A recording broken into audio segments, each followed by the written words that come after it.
gonna say the coin looked a little different, but I think it just in comparison to the skin tone. Yeah. And then there's Alolan. I love Alolan Meowth. Alolan Meowth is so good. What about wait? Isn't there an Alolan Meowth with like a beard? Oh, that's Galarian Meowth. Galarian Meowth. I love Galarian which Meowth. doesn't evolve into Persian. It evolves to Berserker. It's fucking cool too. That's the Alolan Persian is unfortunate. Like they should have made it more sassy. It's Garfield's face. It's on a horrible Garfield. body. No, the thing about Alolan Persian is that it's just a worse what's the spiral cat? Perugly. It's a worse Perugly. Perugly is so good, y'all. I fucking love Perugly. I'll be right back. I'm gonna go grab my drinks. Matt, I don't like this Alolan line. I hate it. I'm on You don't Twitch, like the John. Alolan Geodude? Okay, I I'll check when I like get back. that. I'm gonna grab my drinks. Oh, I love the Golem though. Yeah, but Classic Golem's so great. Yeah, but look at he's got that like face that every Pokemon had in Gen 1 though. That's true. And this one has a big old mustache, and that's real fucking good. What else has an Alolan form? Oh yeah, Grimer. Oh, I don't have Alolan Grimer. I got to get it from the other version. What is a Alolan form? So instead of making some extra new Pokemon when they made Pokemon Sun and Moon, which its region is called Alola, it's Hawaii. They took some old Gen 1 Pokemon and they made them look different and sometimes have different types. And they're like, oh, the version of them that are here are just different. So they have a different form. So they call them the Alolan form.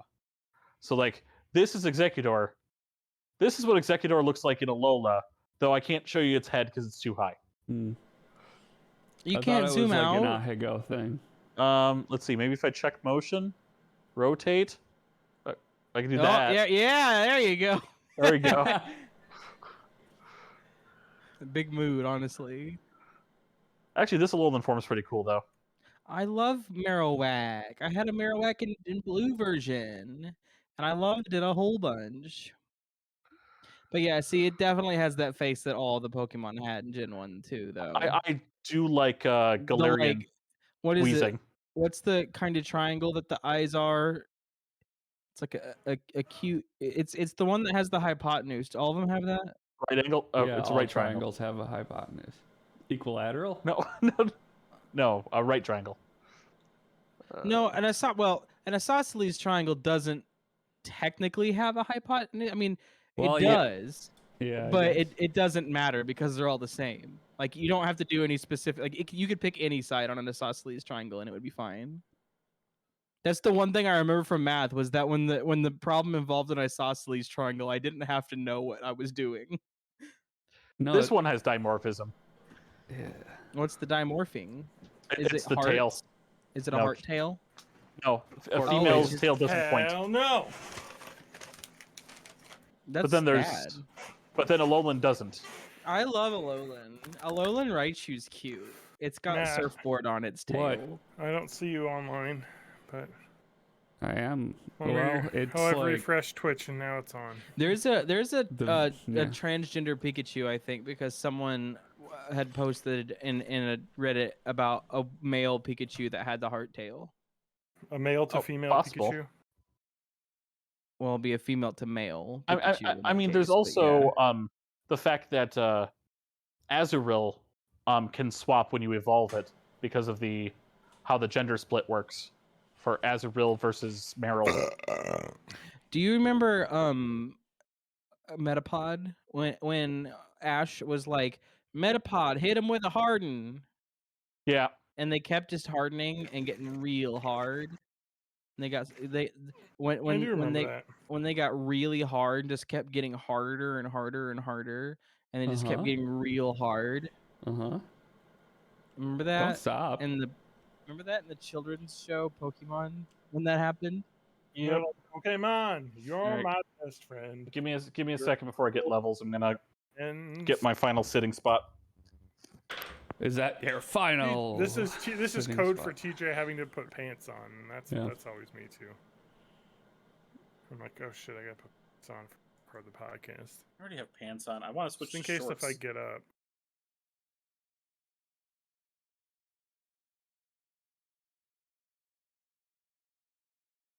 The person that followed me and then was unknown user for a while is back on my activity feed. So congratulations on getting your account back.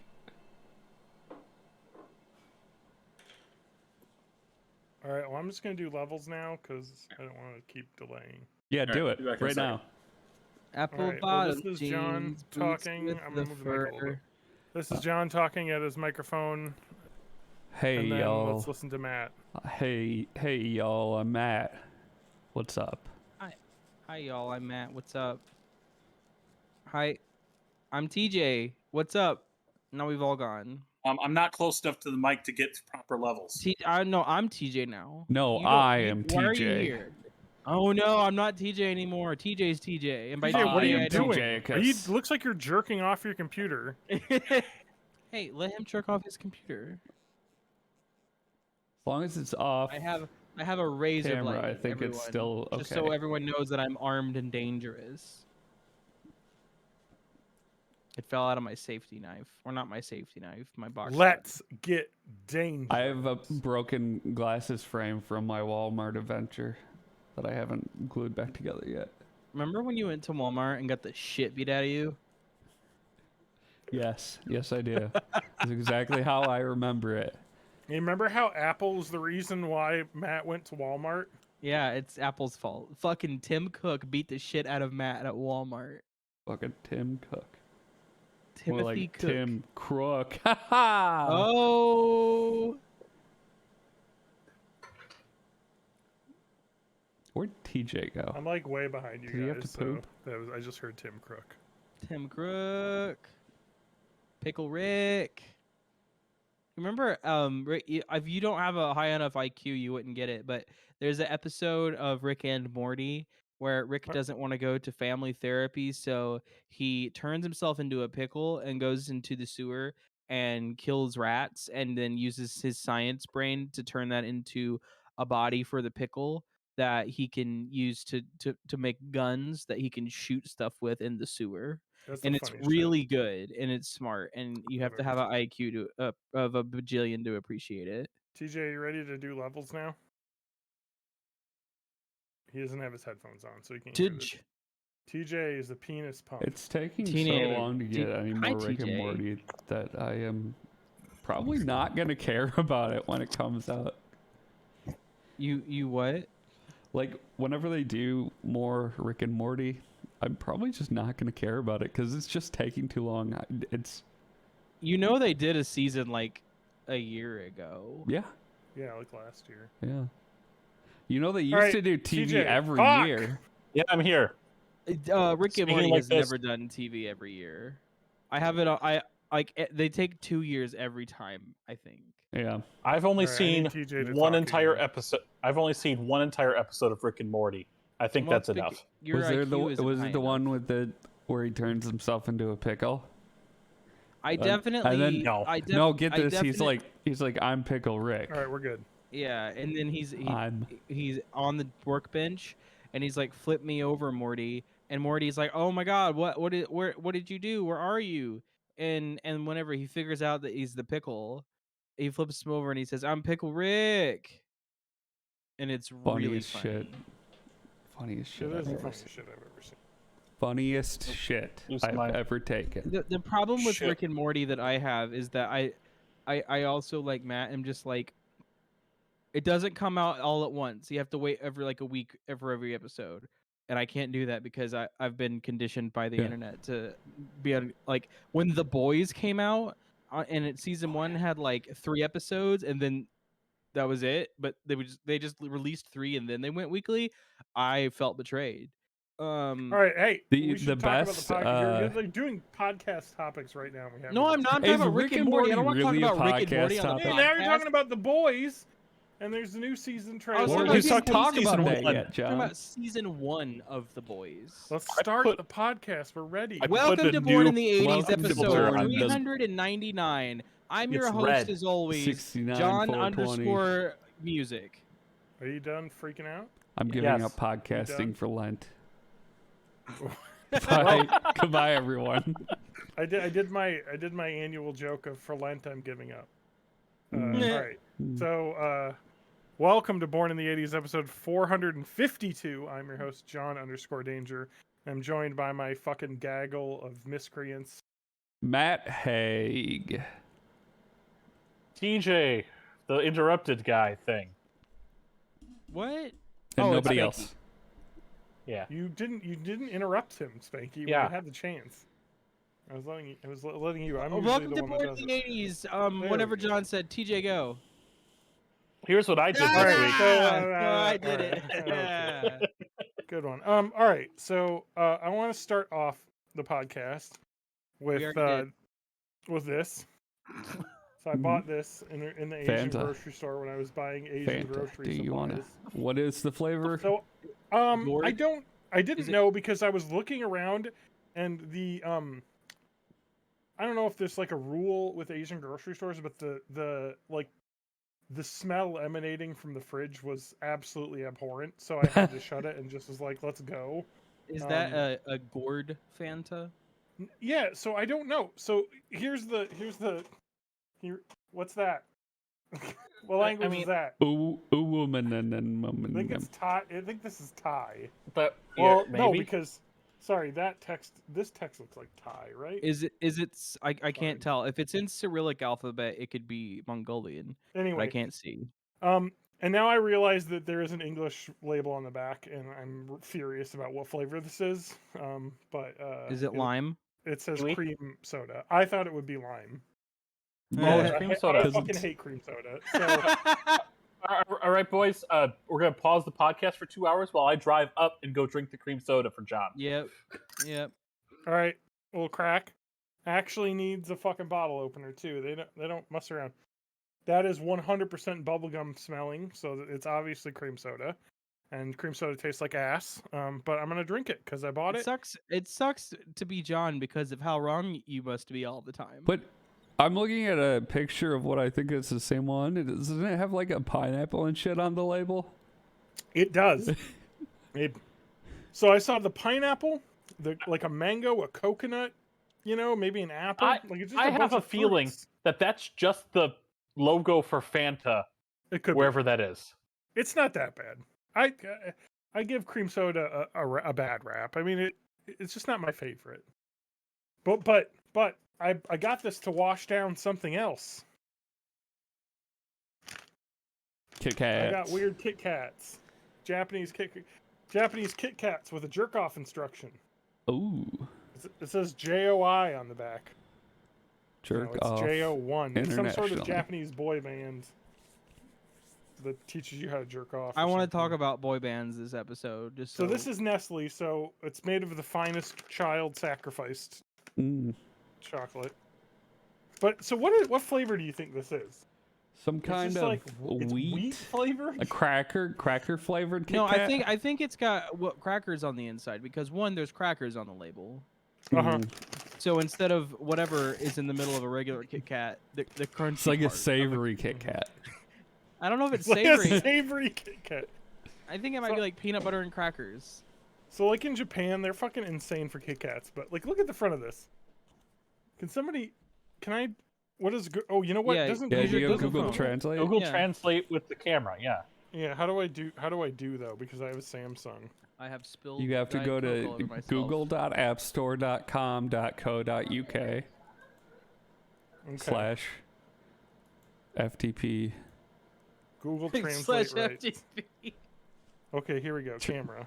Send Continue. all data to Matt.com. Yes. Open up allow command them- prompt and type in telnet space towel.blinkenlights.nl. So I just want to bring I can this up sell again. you Like, instructions this as is the an front of the NFT. Kit Kat, and it's got like a phrase on it, and then the back it looks like you can write something on there. So I don't know if this is like a wish cat or something. Oh, is it a could be Valentine's Kit Valentine's Kat? Day. Yeah. yeah, that's Or what I'm like looking up.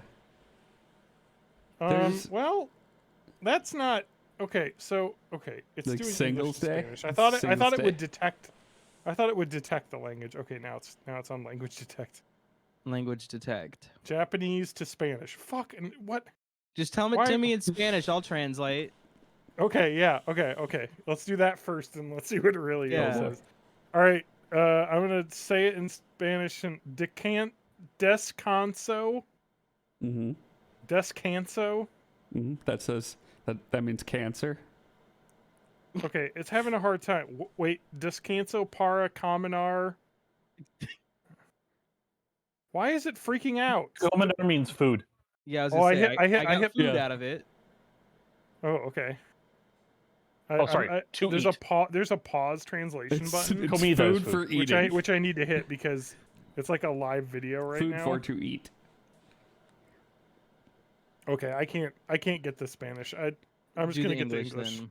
Okay, no, It's just just tell not- us the Japanese. What if it's like, what if it's like, John_Danger S pendejo. Holy Okay. fuck, Finn. It is walking break after lunch. Oh yeah. So I there think you it's go. like a type of break. I'm translating the front now with my Google Translate. Even though it's the blessing of wheat, whole grain biscuits in. So I think it's just a regular Kit Kat with whole grain biscuits instead of whatever the Kit Kat cracker is. Yeah, that Alright. was my guess. But also, it's got like a brown chocolate, or like a beige, Yeah, tan chocolate. So like a top. so or a this taupe. is like that a like this a is a milkier suggestion of what chocolate? you should do during your Kit Kat break. I think that's kind of like when remember when Coke had like a share a Coke with Leslie and it had everyone's name on it. I think those are just fucking phrases on Yeah. it. Fucking All right, the Leslie. smell is very normal chocolate. Hmm. Kit Kat smell. Well, flavor. What's happening? Why is everybody coming in this room right now? It's not in here. I don't think it's regular chocolate, but I can't place what it is. Is it white chocolate? It could be. The whole wheat is actually kind of good. It reminds me of like a Belvita biscuit or like a granola bar biscuit kind of. Oh, like Crunchiness in a there? digestive. Yeah, that's a Almost good like a point. graham cracker, yeah. But less sweet. I used Like a to regular graham love cracker.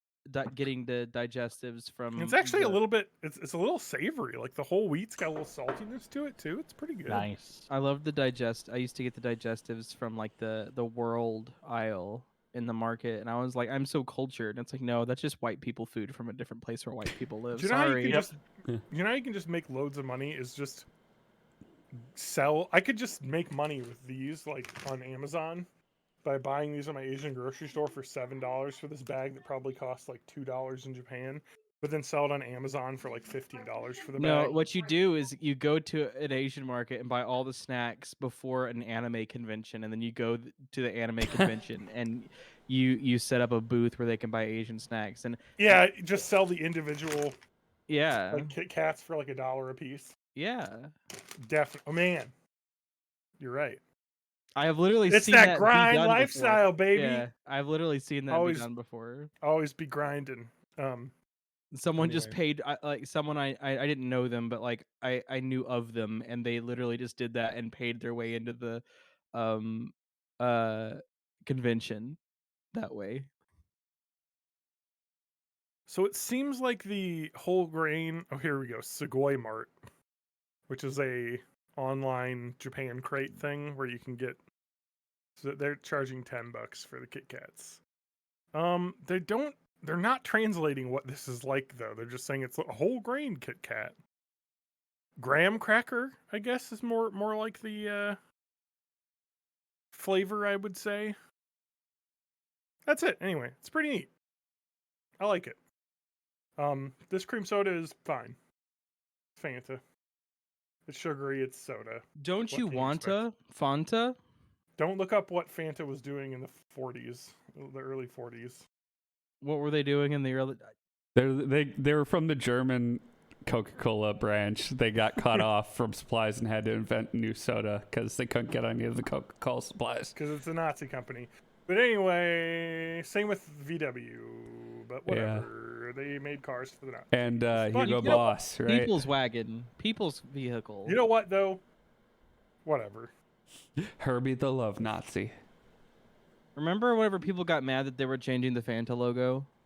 No. Well, that happened at one point. Remember the Fanta girls?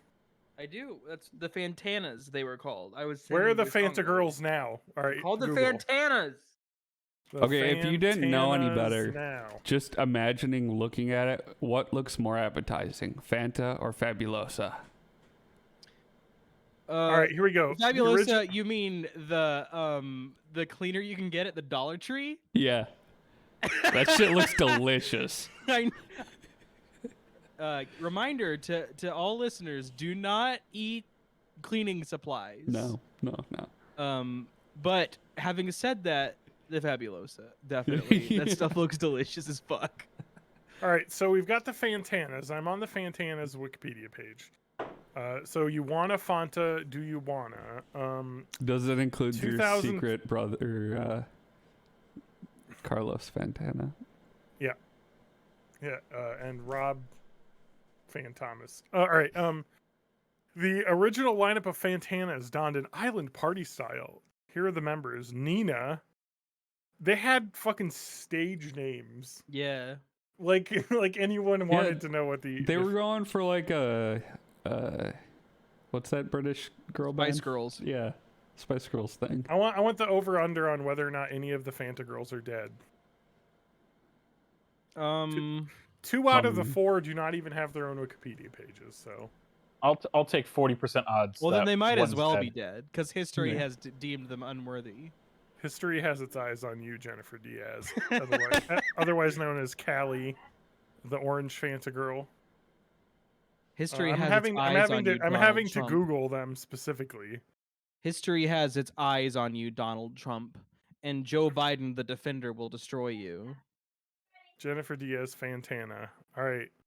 Remember so we got a couple answers here. We've got Jennifer Diaz, the cashier at Walmart, on a LinkedIn profile. That could be her. Who is the cashier at Walmart that has set up a LinkedIn profile? Anyway. Look, we're all just temporarily embarrassed millionaires. I know. I just think it's funny that it's like, all right, here we go. I'm assuming this IMDb page for Jennifer Diaz is correct. She appears to be alive. She was in Bad Boys 2. She was host of the Pepsi chart. Whatever that is. In some L'Oreal commercials. She has not acted since 2012. So she might be dead, but it doesn't say. What's this other one? Andrea de Oliveira. She's an actress. Hey, there was a Family Guy joke where there were old women selling Sanka as the Sankanas. Oh yeah, you wanna Sanka? Do you wanna? Because old people drink Sanka. I don't know. Remember how? So Sanka is just like dissolvable coffee crystals, but it's typically I think that old people drink it because they have a non-caffeinated version that is quite popular. Okay. As far as I know, it is like one of the oldest instant decaf coffees. Yeah. Did you know but there were the drinking mod decaf Fantanas, Folgers crystals? The party Fantanas. In the Netflix series Big Mouth, Coach Steve, voiced by Nick Kroll, identifies himself as a Sanka man. I did enjoy that show, and I don't remember anything from it. Oh, Sanka is all decaffeinated. I didn't realize that. In the Netflix series Cobra Kai, Season 2, Episode 1, while meeting with Johnny at a diner, John Kreese places his order and says, "And bring me a cup of Sanka. Red hot, just like you, Dollface." Does Netflix own stock in Sanka? I'm not sure if they were Netflix when Season 2 happened. I know they were YouTube Red for Season 1. They were. It was still YouTube Red for Season 2. It looks like. Well, oh, never mind. I was like, Sanka said it was founded in Germany originally, but they left before World War II, so they got out of there. So it's not a Fanta situation. Yeah, it does say that. What? Wait. Okay, you probably just mentioned this, but the Cobra Kai reference as well as the Big Mouth reference. So yeah. Oh my god, I'm just catching up. Sorry. So what are we talking about again? It's not Sanka. It's Fanta. Fanta. I was talking about the Fanta Fanta girls, and they, none of them appear to be dead. So my attempt to be macabre and funny was bad to begin with, and then it just didn't fall through because I just assumed one would be dead. Well, one might be dead by the speaking time of- you get this speaking of- edited. Speaking of musical groups, In the Peter's Daughter episode of Family Guy, first shown on November 25th, 2007, the Fantanas were parodied as 4 elderly women promoting Sanka. yeah. Go ahead. Um, There's actually a picture of the Sanka girls, by the way, on this Wikipedia it's article. it's like 144p. It is amazingly tiny. It is like heinously. Somebody like screenshotted that off of like a fucking iPhone Touch like, video or whatever. No, they iPod just saved video. the thumbnail. iPod video, yeah. Or like a Zune. Speaking of musical groups, has anyone else here seen the new Pixar film Turning Red? I haven't I have not. because my wife and I. We saw it on day one. Lauren and I. Your wife. Oh, okay. Lauren sorry. and I. When you pause for it, it's not fun, John. Oh, okay. Lauren and I, we watched a different Disney movie that we didn't watch when it came out originally. That was available on Disney Plus, and that was Encanto. Encanto. Fucking hate that movie. Really? Oh, I loved it. I liked it. Everyone is like, "Oh my god, it's so good." I'm like, "What's good about it?" I'm like, "Well, the grandma. It gets better." I like the grandma music. is an abusive. Oh yeah. The terrible lesson is person. I thought bullshit that was in that was like. I guess that was the whole okay, point of the but movie. I always but have then to. I I also always have to liked- preface this because people are super in love with that movie. That Camilo is a great character. Luisa is a great character, and her song Pressure. It's something pressure, but I always forget. Surface Pressure, I think. Surface Pressure, That song Yeah. is fucking amazing. That song was Bruno's stuck in my character- head for a Bruno's solid character week. is legit fucked up. Like his character arc is legit fucked up, Mhm. and it makes the moral of the story even worse, in my opinion. So the movie as a whole is terrible, but it has some banger gems of songs. I was about to say the music is great and the animation is beautiful and the setting is unique. I will say this is that I was like watching it and I was like, this is a movie about inherited generational trauma. Like this is an interesting, and then they didn't really go anywhere with it at the end. It was like, oh, Yeah, okay.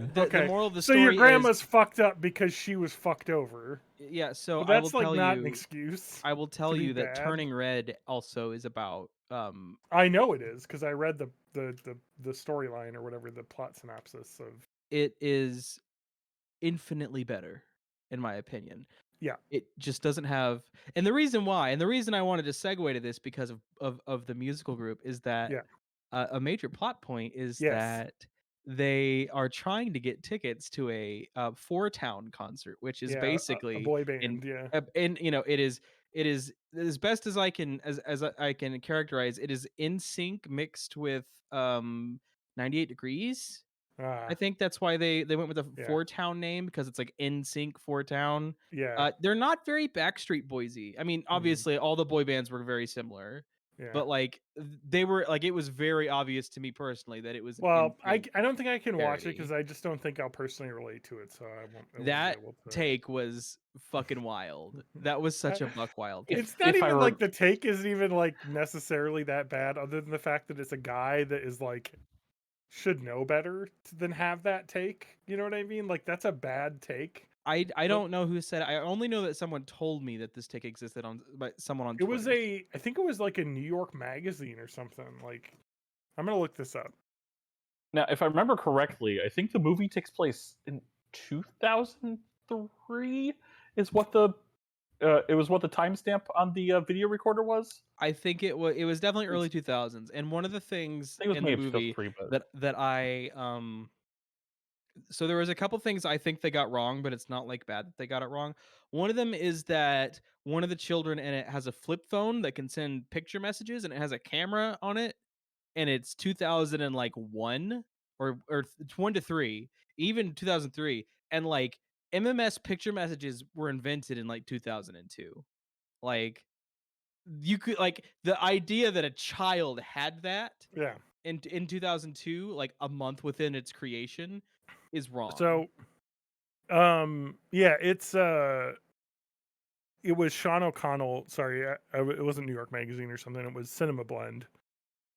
He gives it a pretty like the take itself. I think it's been retracted and removed and everything, but like his like take isn't insane because when you think about it, it's a man, a white man watching a movie about this Asian girl being into a boy band in the early 2000s. Like I can understand why you're like I can't connect with that because but also like that's a bad take to have because the whole point is like when you make a world of that, like that's the world of your movie, you want to connect everyone into that world. You know what I mean? It's not meant specifically for those. Exactly. So which is why I'm sure the movie does a good job of that. Like I watched the show Pen 15, right? Which I love.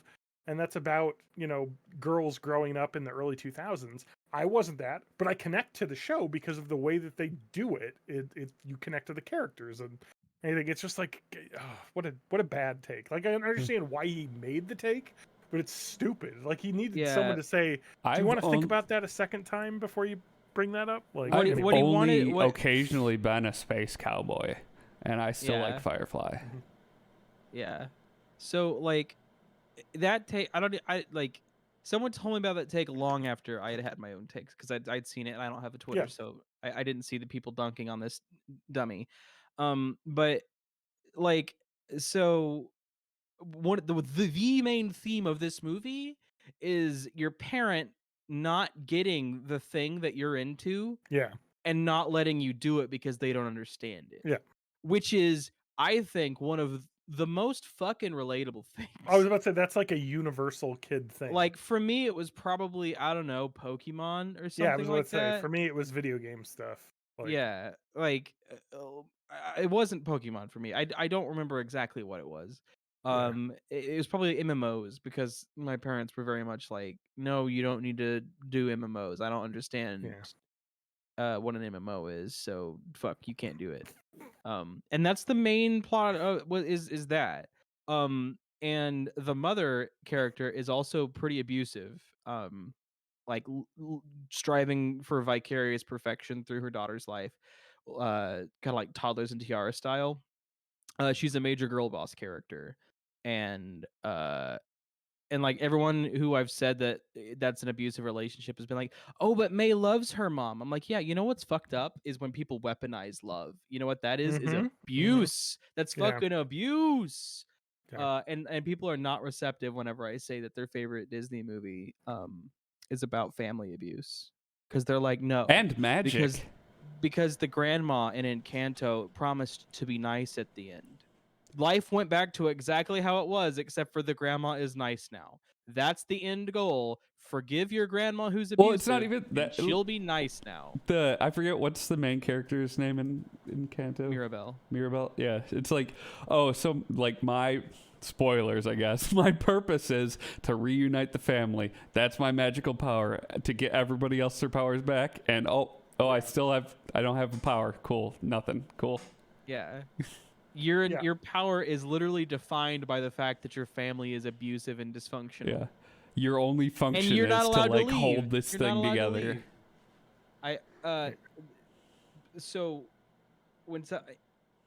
the reason why this movie is good to me and Encanto is a big pile of stinky doo doo is that this movie isn't about how your abusive family. It's about an abusive family, and it sucks to watch it happen, and it's Disney, so yeah, they do kind of gloss over it and say it got better at the end. But what it's about is being a teenager or like a preteen and being obsessed with something and having friends who are also obsessed with it. So you have like a little group, and then you just talk about that. And they also perv on some boys.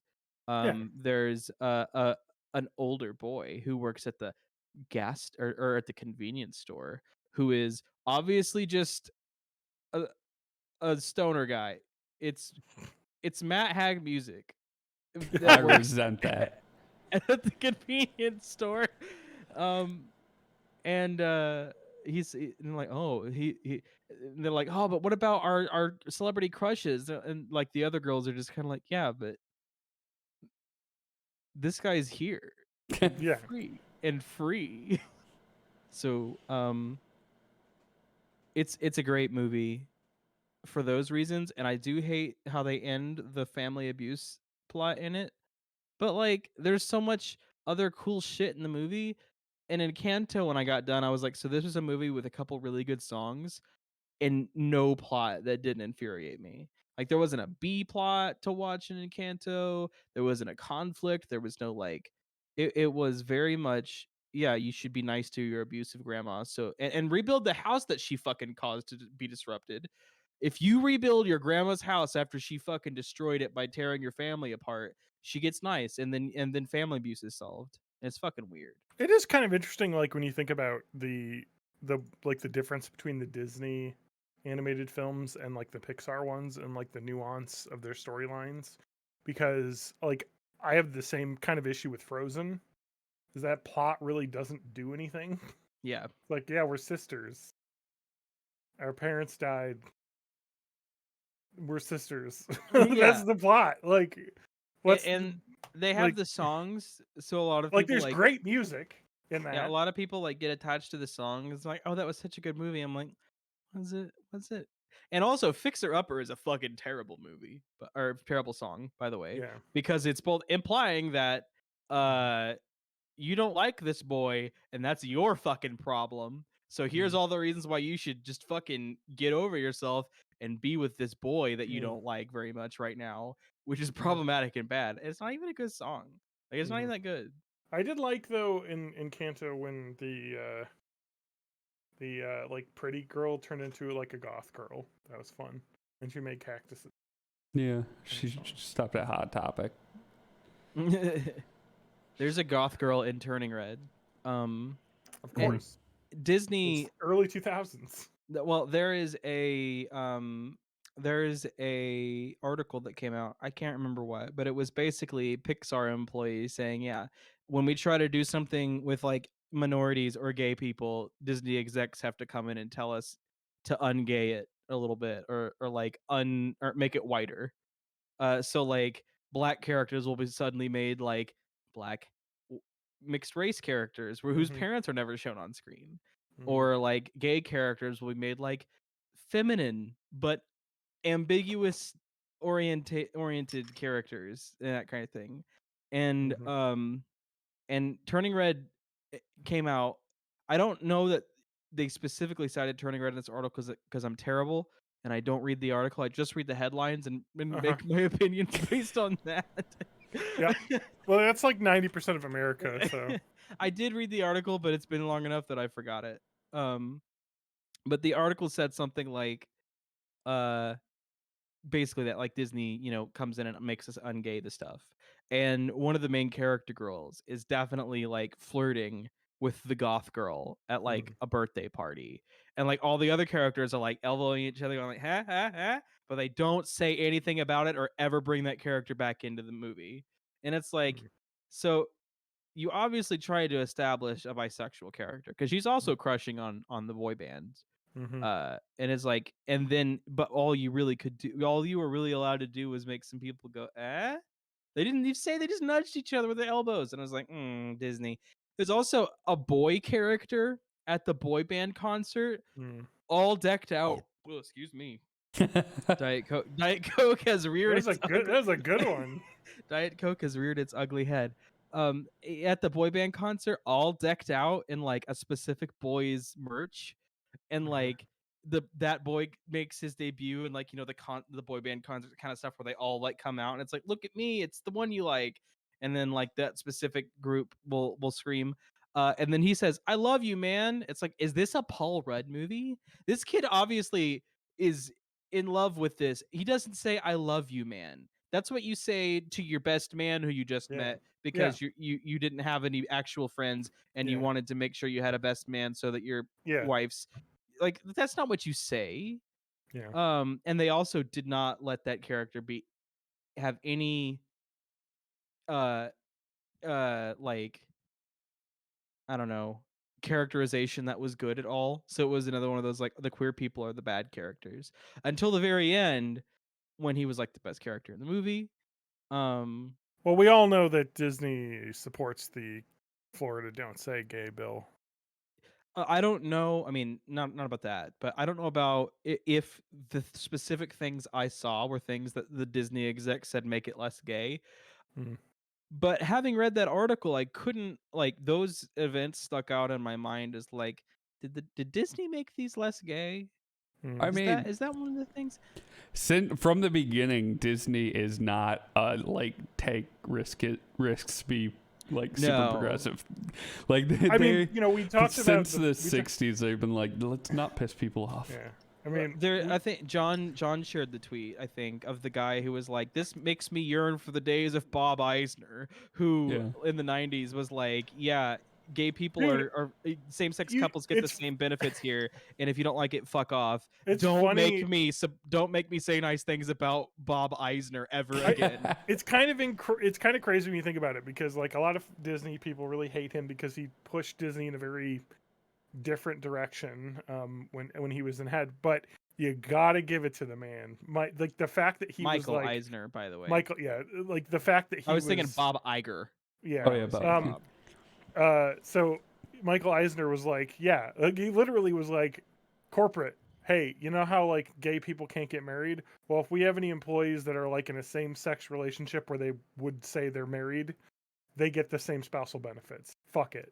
Like, I don't care what the law says, we're doing that. Like, that's pretty awesome. Where we have the current CEO basically saying we're not going to make our own take or stance on this Florida bill, which is literally like you can't talk about gay or trans people in primary school. And it's like insane how bad. I'm just surprised that people are surprised by this. Well, because every other big company has gone, and they've gone against a bunch of stuff like that. But like the fact that and now they have too. But the fact that they like delayed is just like what? And like things would come out that the company itself has spent a lot of money, backing candidates that supported this, because I'm sure they would just give money to politicians that give them fucking land grants around the fucking you Florida pay off Everglades both to tear sides. down. You donate to both sides, so no matter who wins, somebody owes you a favor. Anyway, so it's like, I don't care about that part as much. It's just like the fact that they didn't come out very quickly and say that this is a bad law is kind of shitty. Well, they could have done that. I saw a Ron DeSantis clip, unfortunately, of like him at a press conference, and someone said the "Don't Say Gay" bill, and he got all mad, and he's like, "Yeah, of kindergarten to third graders, you want to expose them to that?" And it's like, I mean, we exist in the world with gay people, regardless of what grade you're in at school. Like, yes. Yeah.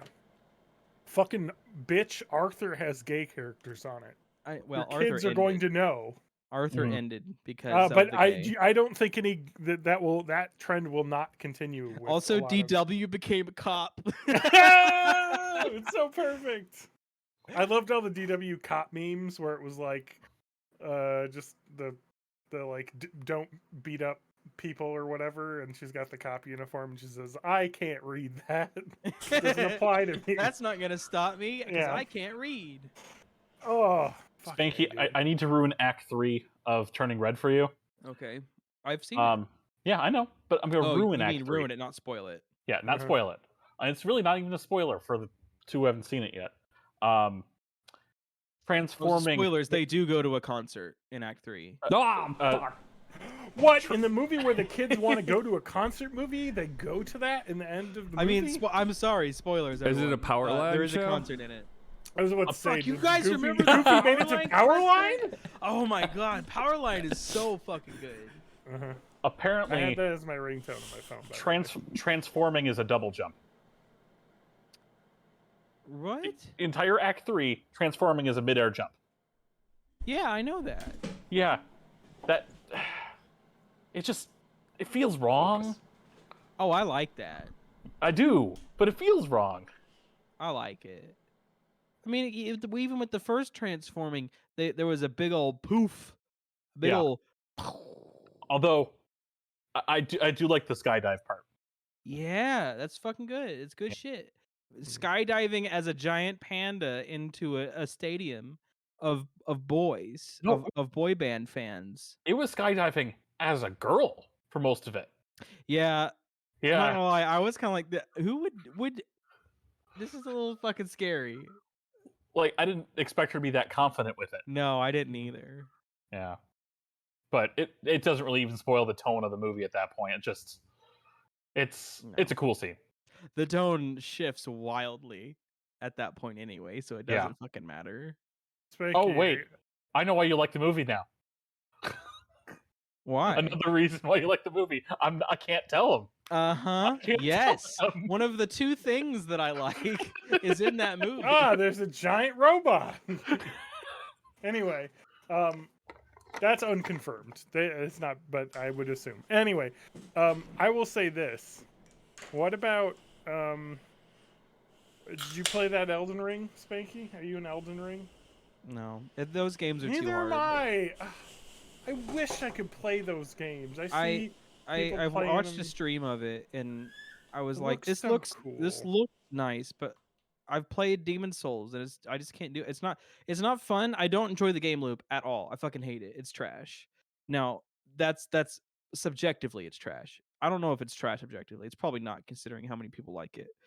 But to me, it is straight up like how to just not have fun a lot in a game loop. I hate it. Well, it's just kind of like here's a health bar that takes up like 3/4 of the screen, and like stubbing your toe takes up 98% of the damage of that health bar. It's like fucking what? I just like the idea of I guess people were saying it's got like serious, Breath of the Wild vibes of just kind of complete open exploration is encouraged. You find weird little things, and I was like, oh, that sounds cool, but like I'll just die all the time because I'm bad at games. Mm-hmm. Is there like, can they make like a mode that's like, hey, you suck at games, this is the mode? No, because get good, that's the meme. The meme is get good. Make a game, a mode for bad gamers. I can play some games. Like, I'm good at shooters. I'm not even good at those. I am not good. I'm good at third-person action games. I'm okay at 2D platformers. I've beat Triangle Strategy once, and I'm working on my New Game Plus run right now. I'm good at like XCOM. Yeah. I'm not good at XCOM because I am convinced nobody is. Because the game just wants you to fucking lose. But I'm good at like Mario Rabbids Kingdom Battle and Triangle Strategy, and I'm okay at Fire Emblem, but the only one I ever played had permadeath, and I fucked up one character, and I decided the game sucks. I turned permadeath off. Yeah, you can do that in like 3 houses, and I was the DS one. I think you could do it from Awakening on. Yeah, I just had what was called Fire Emblem for the GPA. I'm sure it had a subtitle. I turned that off. Rekado-ken, and then I read an article on fucking Kotaku or something where it was like, you have to have it on to get the real experience. I'm like, no. You know what? I'm done with I used to. No, because I would be because what would happen is I would save before battle, and if someone died, I would just replay it. Like, that's just how I'm going to do it. And that's what so I would much does. rather just have it built in. Yeah.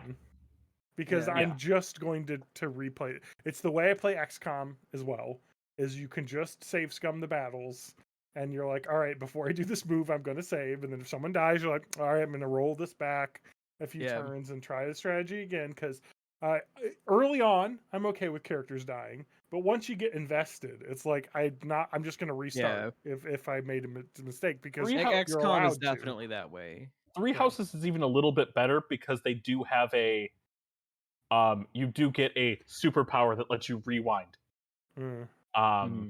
To as far back as the beginning of the battle. Even Final Fantasy Tactics let you use a Phoenix down if you got to the characters in time. I mean, Final Fantasy Tactics had permadeath. Just beat the level before it completely dies. It ticked down, yeah.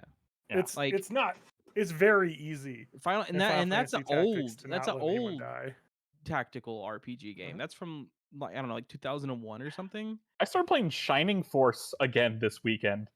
Or this week. That was a Sega game, right? That was Genesis, yeah. I originally played it as part of the Sega Smash Pack 2 on PC. before I played it on Genesis, but I think that's got permadeath too. But I like it on the Nintendo Switch Online with expansion pack because I could rewind. Yeah, I love that ability in those versions of the game. The rewind makes playing a lot of those old games really fun, like fresh. Yeah. Like I can beat Mario Brothers 2 because I can rewind now. When I got to my the old last man level fingers fuck as a up. kid, but I Mario never Brothers beat Mario 2 2. you can beat. Yeah, but Mario- I mean, like, I don't have to spend an entire day beating it because I can. Well, no, I when mean like fuck up, I don't have to of restart a the level. Mario Brothers the original. Well, trilogy. that was one of the only Mario games I beat as a kid because it's Yeah. beatable. I'm just saying because like the first one, if you die, you just start the entire game over. Mhm. The second one has like continues that you can get. I don't think If I've you ever even The gotten first one close to has the beating A Mario 2. has the A and start trick Yeah. that lets you start in the same world that you died in. But just yeah, that's true. And then, but like 2 is just like you get a continue, like get the coins so that you can get continues at the end of the round. Mhm. And In 1, you could just set up a turtle shell to get infinite free lives. Yeah, that's true. that's true. Very true. But And then in 3, no one ever beat it because it's too long. And then Yeah. everyone figured out about the No, two in whistle 3 trick you and just didn't get beat it. And two nobody- whistle it. Yeah. Nobody ever beat it the regular way. I No, refuse to I'm believe anyone ever did. I'm gonna do a hot take right now. Fucking Super Mario Bros. 3 with the whistle trick. The ending of Super Mario Bros. 3 sucks ass. yes, it does. It's like, Yeah. hey, let's play 4 auto scrollers in a row. And I you're- and love like, the Super good Mario levels. Brothers 3. all the good levels in 3. Oh, are you the- skip all the good levels. Yeah. Is the problem with that? I was gonna say it's a bad game, but it's not. It's the way that when you speed play it, it's not very. No, fun. I love Yeah. it specifically for the first world and the giant world. Like that's all I needed, Yes, and I'll yes. just play those levels over and over. And Ice World is just frustrating, but I can manage. Yeah. Super Mario Advance 4, Super Mario Bros. 3. Yeah. Best way to play the game ish, except for those stupid e-reader levels. Which Now, Super Mario Brothers Advance, which is Super Mario Brothers 2, yep. is the best way to play too because then you get the lucky whenever you Oh, get the cherry, Okay. the shitty voice clips. I hate the voice clips in all the I Super Mario love Advance them. games. Hate them. I love them. But once you Well, you beat- could tell they were like, we can do audio clips in the Game Boy Advance sound engine. They're like, oh, we gotta put that in there. Once you beat Super Mario Advance 4, Super Mario Bros. 3, you can go back to each world and beat any individual level you haven't beaten. And once you beat all the levels, you can, a la Super Mario World, play any level you want. Oh, okay. Which that's a feature that I wish the original game had. Yeah. Mario 2 or Mario Advance, Mario 2 has that, but it also when you go back and replay them, there's Yoshi eggs hidden in them, and you can find the Yoshi eggs, and if you beat the Did the- level, They Well, they also have the good red job A with those coins, don't they? remakes. huh? Super Mario Advance, Super Mario Bros. 2 also has those like large red coins with the A on them, don't they? I don't fucking remember. I just remember there were Yoshi eggs hidden in the in the magic potion worlds, and you had to like So find fun. the Yoshi Yeah. eggs Mhm. and pick those up. And if you got 2 of them, nothing. a You just got Yoshi? 2. You just got the 2 of them. And if you go to Nothing Game Boy, happened. and then if you go back to Game Boy Color, there's Super Mario Brothers Deluxe, which Mhm. did have 5 red coins in each level, a la the Yoshi coins from World. But I think if you get all those coins in every level, you unlock the Japanese Super Mario Bros. 2, the Lost Levels, as a playable game in Deluxe. I But didn't know that. My I had God. that Super Mario Brothers All Star that had the lost levels on it as well. Yep. Yeah. Slightly different physics for This is most games, bullshit. except for Mario 3. Mhm. Like Mario 1 feels a little Really? floatier in that. Yeah. Yeah, the physics are a little off, but I mean, thought I that it never, was because like, of I played noticed. it with like a wireless controller. Like I thought there was something wrong about that. And then like I got my Super NT and I've got oh, brag about it.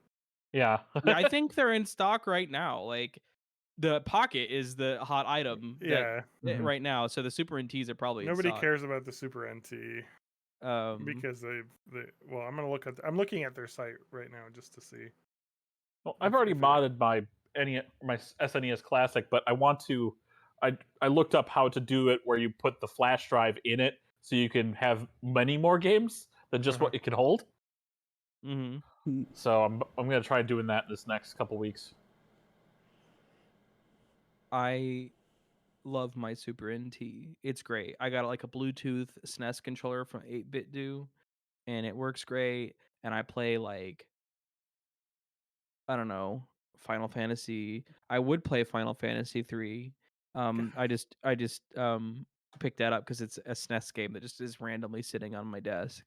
I don't know if they actually have it in stock right now because if you when I get look at their store, if you get Super they have Bomberman nothing. 2, I'll drive down and play with you. If I get what? Super Bomberman 2. Oh. Which I Super don't- NT did you get? Did you get the Famicom colored one? No, I got the purple and gray. I can't tell if you can buy one because on their store they just seem to only have Analog Pocket stuff up. When I click to go to the store, it's just Analog Pocket. I don't know. Anyway, NT Mini Noir. Anyway, I was gonna say Analog Pocket check.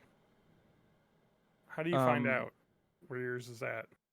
Is I'm it just pretty the sure. email? Yeah, I'm pretty sure that like the only thing that they have is. Oh, I think there was I thought there was a link. Yeah, there's a check order status link, so I can see where we're at. Okay, This is a real I'm pretty confirmed website. Group B, Q4 2022. Yeah, I'm also in Group B. I just love that I've given this company 260 of my dollars for something I may never see.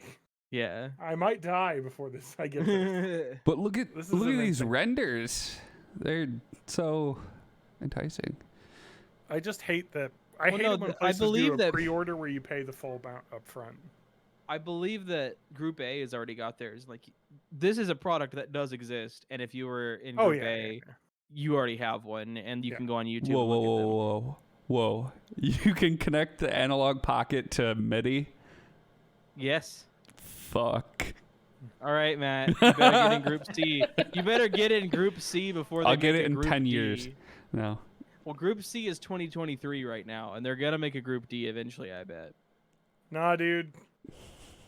Super NT, StockX. Buy it now, $450. Oh, No, shit, I'll I'm just, selling my Super NT. I'll just get a kit to hack my Game Boy Pocket sound card thing. Yeah. Super NT, the NT Mini, $850. Yeah, they don't have any available right now, so. Rip. Well, it's a chip shortage. It's Joe Biden's fault that all the Yeah. No prices one have wants to gone up. work anymore.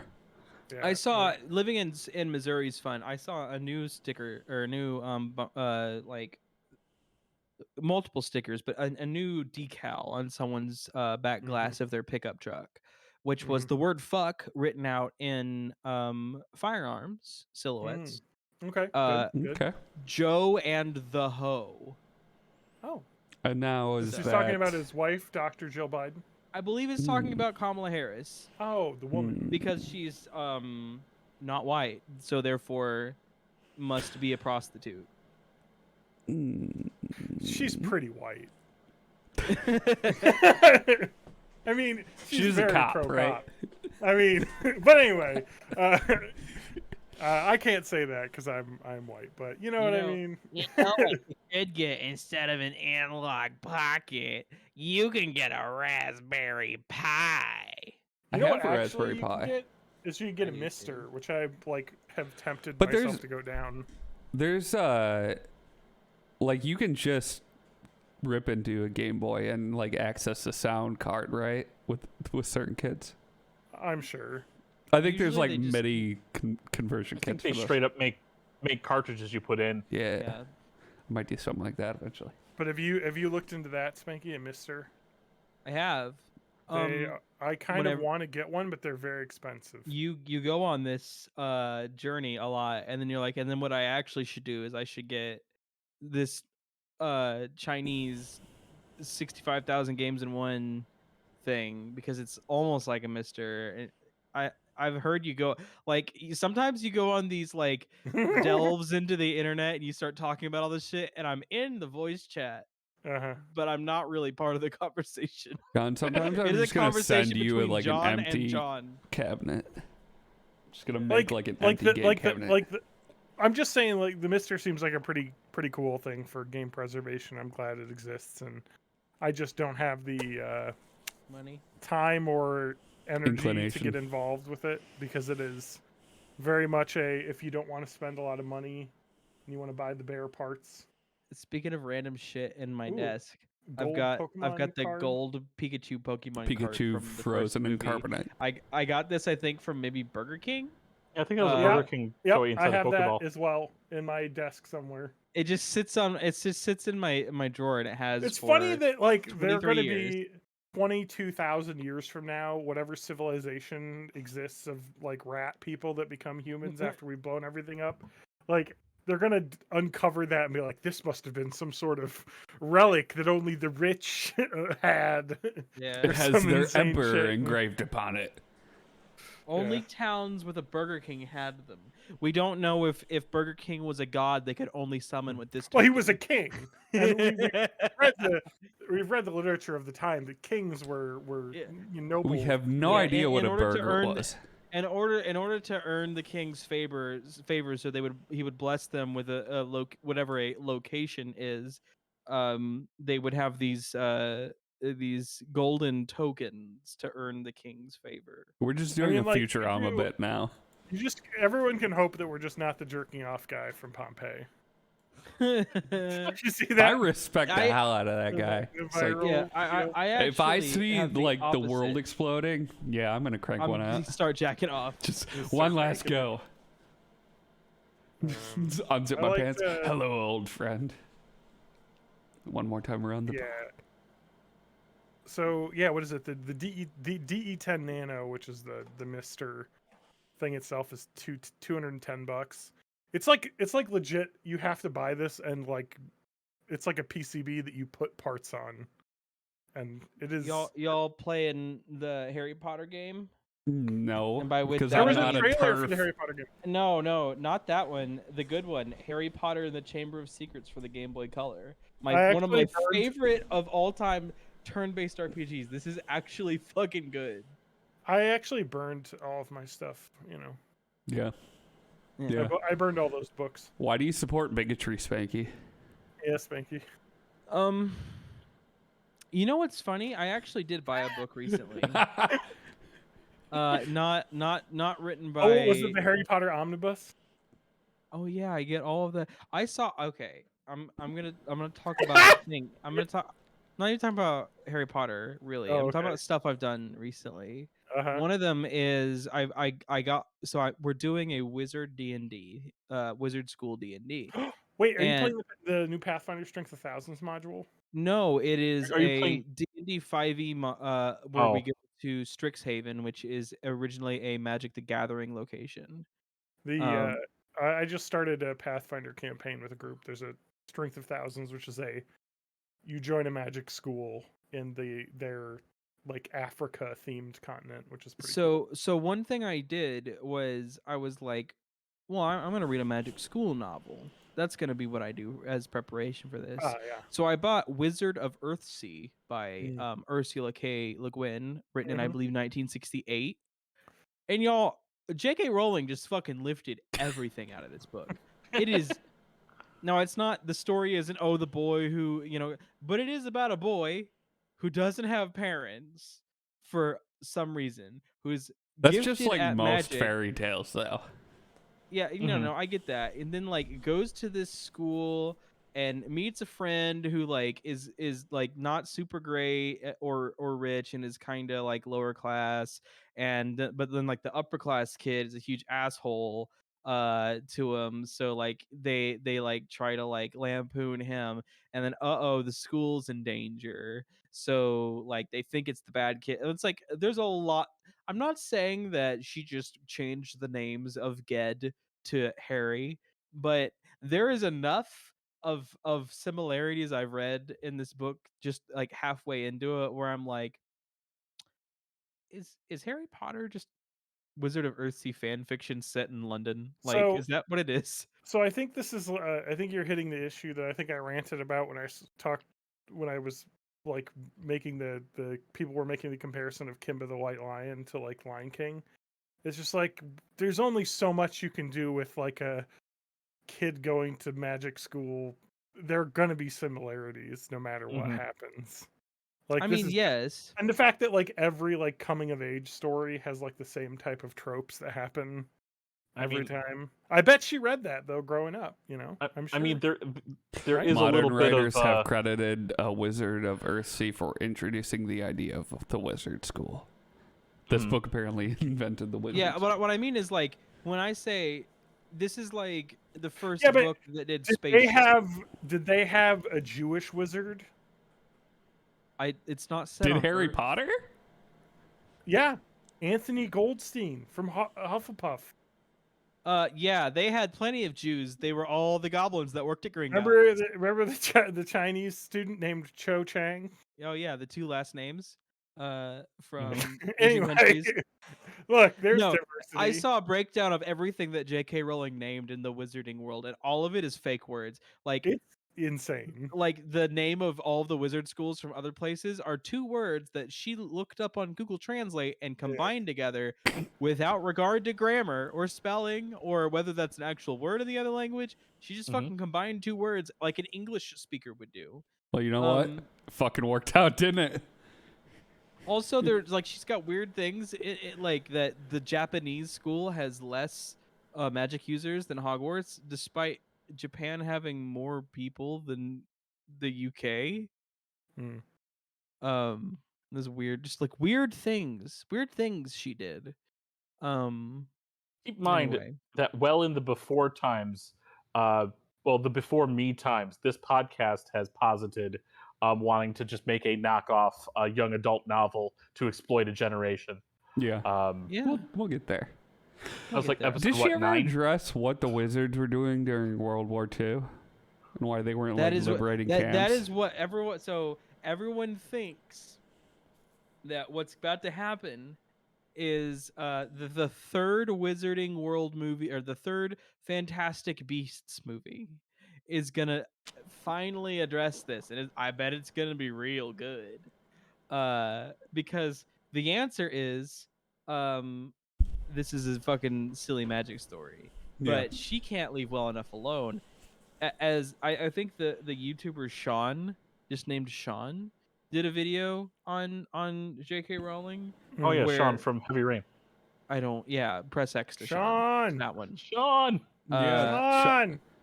Whoever, what? Sean. It's fine.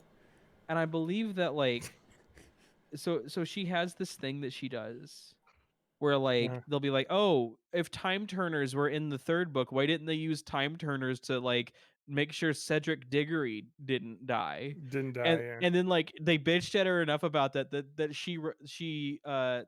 Cursed Child play came out. I think she didn't write it, but she did like have a lot of creative input. And it's all about how if Cedric Diggory lived, all of the Death Eaters would have won and Earth would be terrible. And so that's why Cedric Diggory died. You just have to do like the Doctor Who and like make up something like Deadlocked to explain why the thing doesn't work because plot.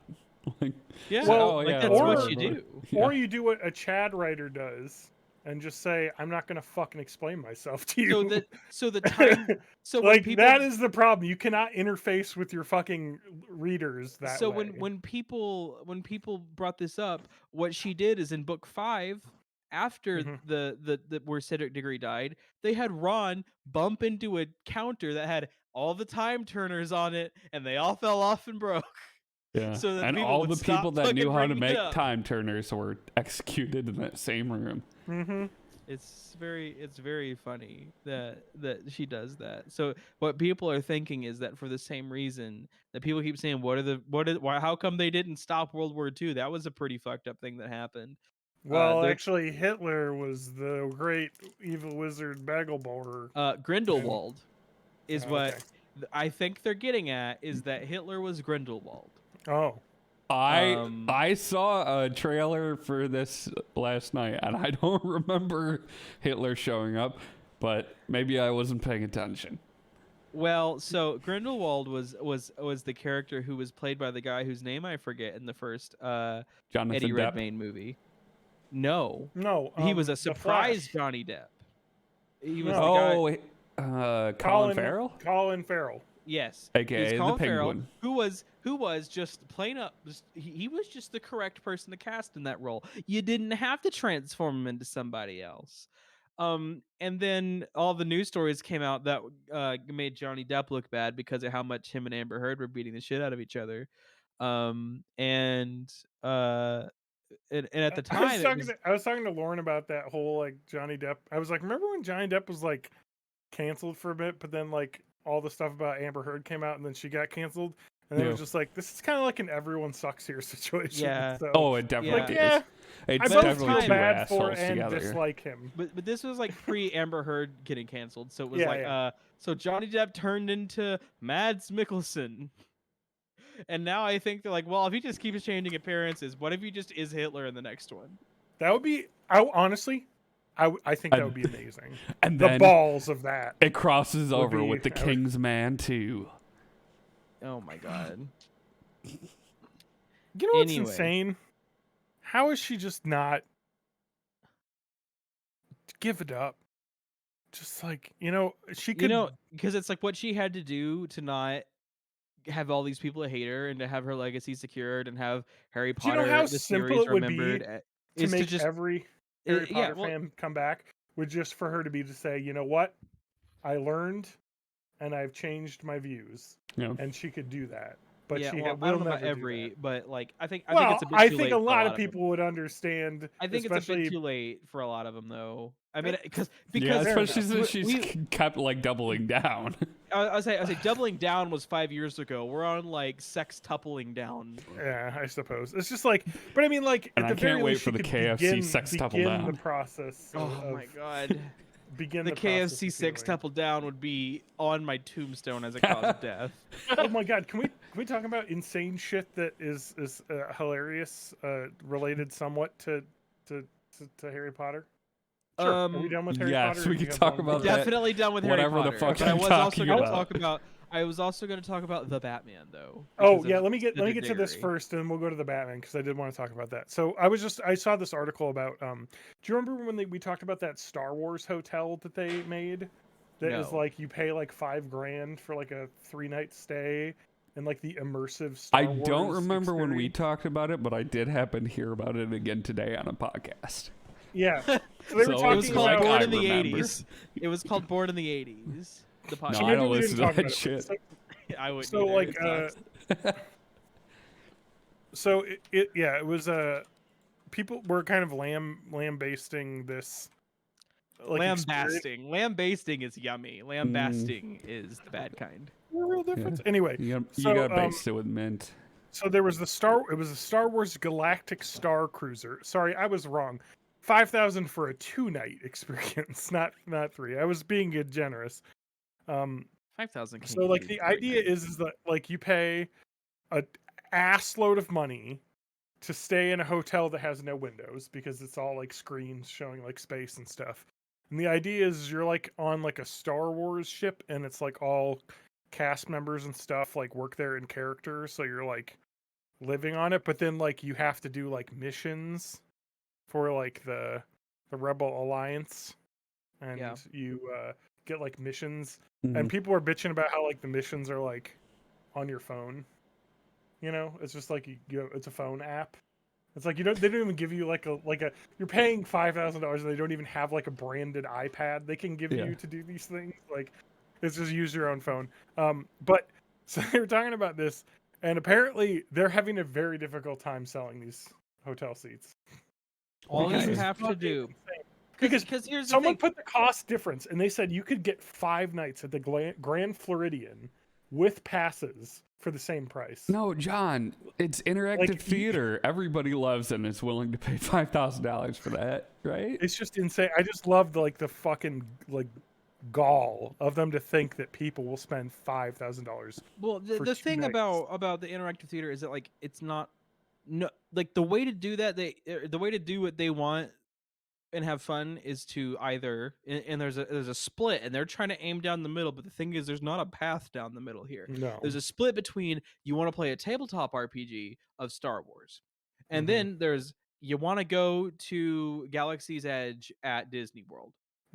That's the split. You either want it to be okay that people are wearing Mickey Mouse ears, and then you have interactions with stormtroopers where they pretend you're not wearing Mickey Mouse ears or what the fuck ever, and then it's fun for a minute, and then you go back to like going to spend way too much money and stand in line for a long time.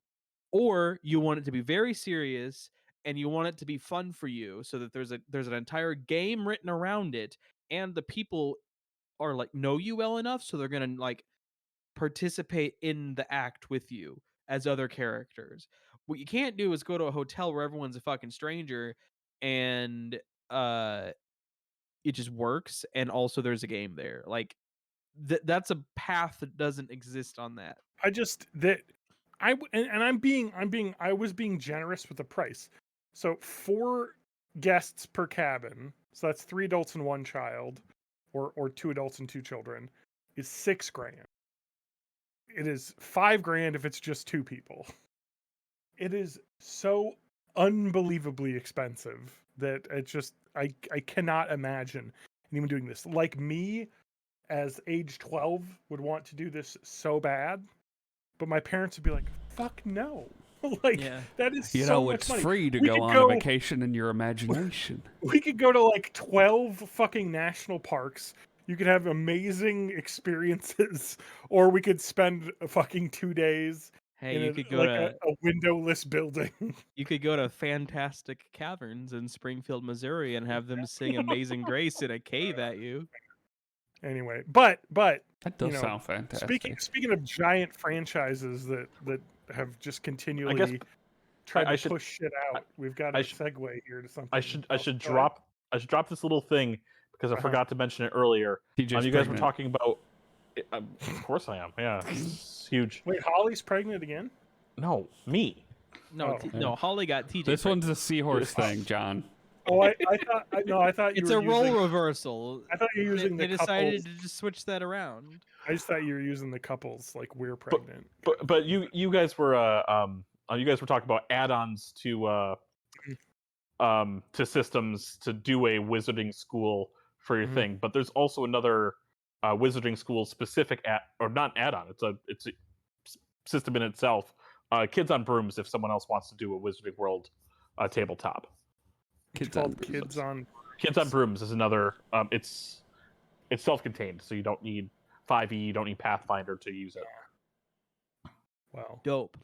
So John wanted to say that we're segueing to the Batman now. Yeah, we're speaking of giant Batman, the _Batman. Oh yes. Oh, that's right, starring Cedric Diggory. Yeah. Cedric the Entertainer, they call him. I read an article where someone said that the Penguin doesn't say Gabagool, and they need to let him say Gabagool. I mean, he pretty much fucking did. It's pretty harkens pretty clearly back to Danny DeVito's Penguin. It does. Not only that, but there's a really funny scene where like, because you think, oh, the Penguin's like, the characterization you've seen him so far is like he's just a goon, like he's a big goon, and they're trying to like decipher a Riddler thing that is using Spanish, and one of the phrases in it is like El Rata, and they're like, "What is El Rata?" And he's like, "Wrong Spanish. It's La Rata." Am I the only one here who knows the difference between El and La? And it's just like, oh shit, he's actually like smart. Like, anyway, that. I liked the movie. It is so fucking long. It does not need to be that long. Does not need to be that long. But I did like it. I thought it was cool. I didn't mind the length when I watched it. I did have to get up to pee in the middle of it. But see, my thing is, I did my Avengers Endgame strategy. Avengers trademark in-game registered trademark of Disney Corporation Marvel. We're in the Endgame now. Yep, yeah, we're the Avengers TM Endgame now. Don't say Disney. Which was, I stopped drinking liquids an hour before. I went pee right before the movie started, and I didn't. And so I go to an Alamo Draft House where you can order drinks, and they bring them to you. So I wait an hour, and then I order a drink. So like I have like a 2-hour dehydration period and whatever, and that's how I do it. So I sat through that entire movie and it worked. Ah, yeah. I went to a Flicks Brew House, which is like a shitty clone of Alamo Draft House. Flicks Brew House that's near where I live, and that's my favorite theater. Yeah. That's the first time I've been to it. I was like, it was weird to be like ordering food and stuff during the movie. Yep. Yeah. Yep. I will never go back. Well, I say I'll never go back. If it gets too expensive, I'll fucking go back because I just like them because they're like super hardcore about their policy about no phones and like Alamo is too.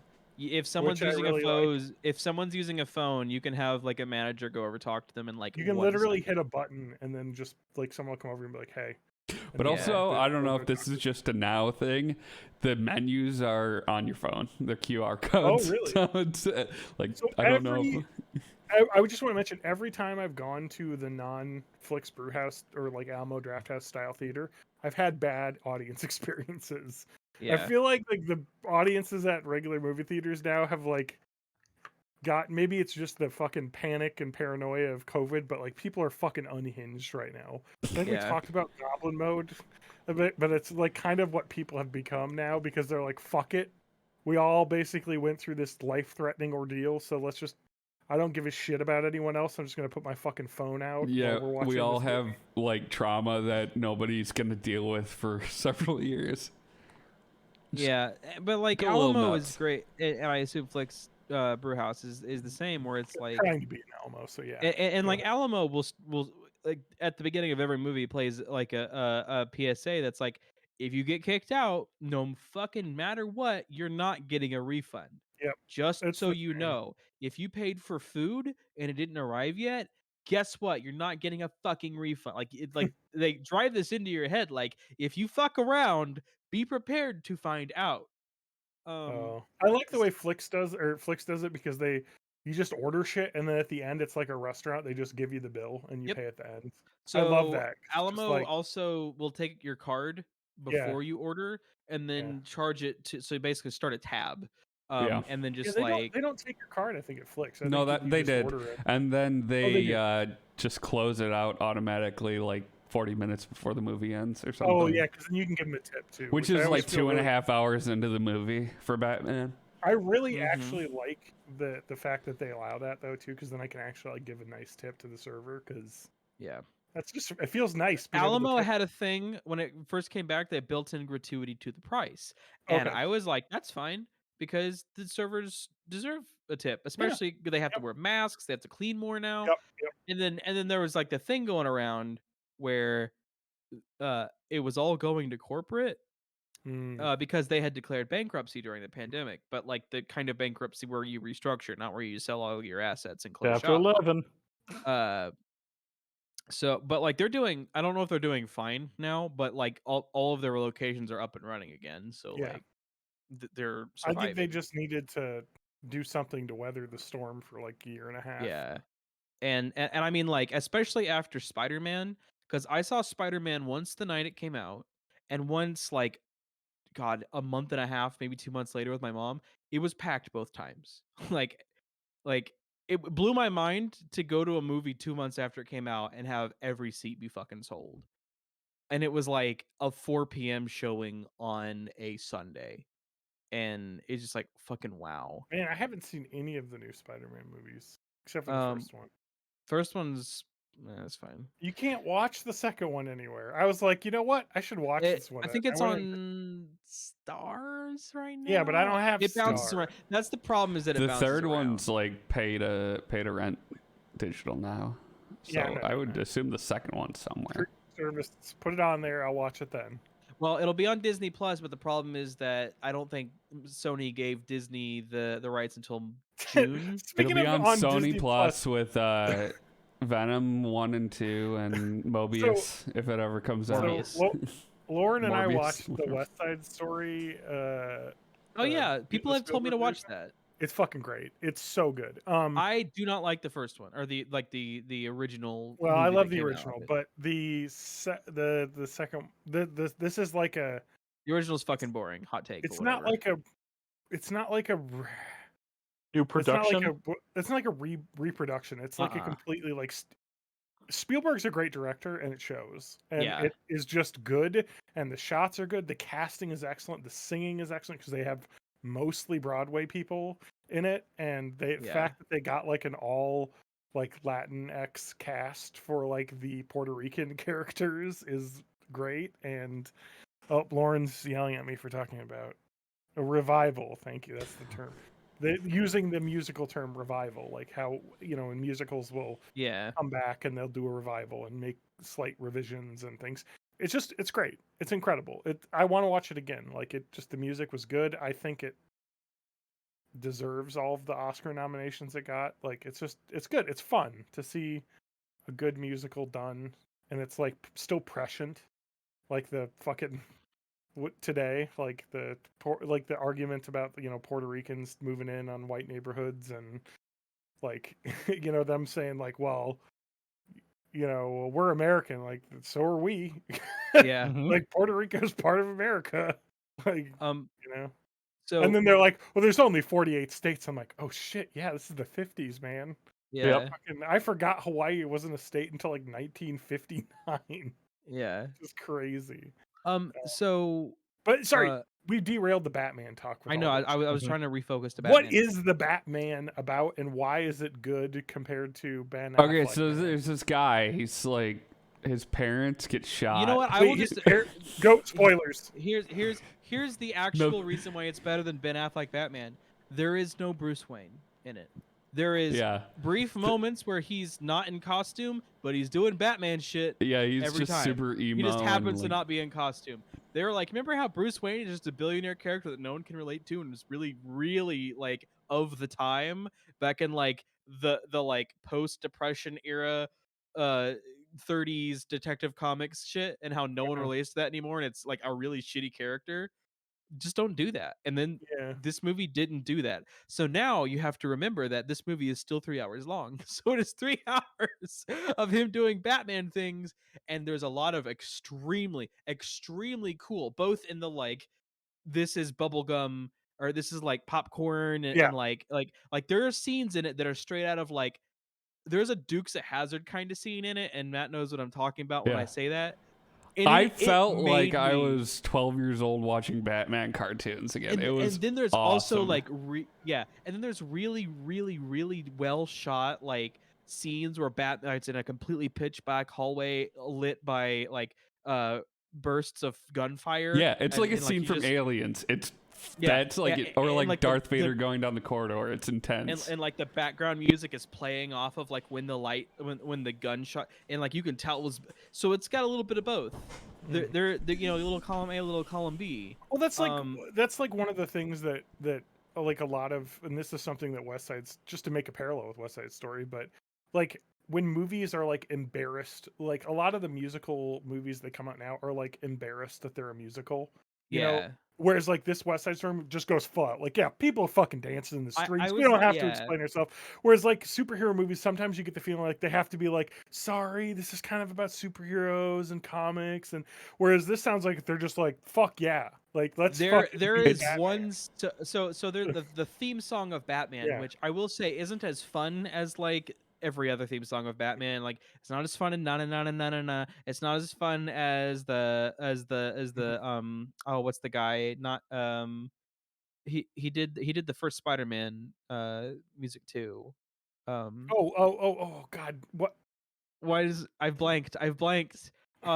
Oh god, Elfman, Danny Elfman. It's not as fun as the Danny Elfman Batman, but it's the one you've heard in the trailer, the don don don, and like the way they use that to like, what they'll do is they'll insinuate fear, and like they'll be in a place, and the place may be well lit, but it'll have like an area that has shadow, and it'll have like a character looking around and finding the shadows, and then like they'll just like kind of go silent until you get the dong dong, and then Batman will just fucking emerge from the shadows. So it is very he's much wearing like embracing the heavy fact, combat boots and shit. yeah, because it's like would this happen in real life? No, because what they've done there is they've used the shutter speed on the camera to make that look pitch black. It's not pitch black, but they're just like, but that's fun. That's the fun part about this. So yes, it's grim dark Batman, but it's not the kind of grim dark that the Nolan movies were that I don't like. And like everyone is always like, oh, the Dark Knight, and I just think it's like okay at best. It's like fine.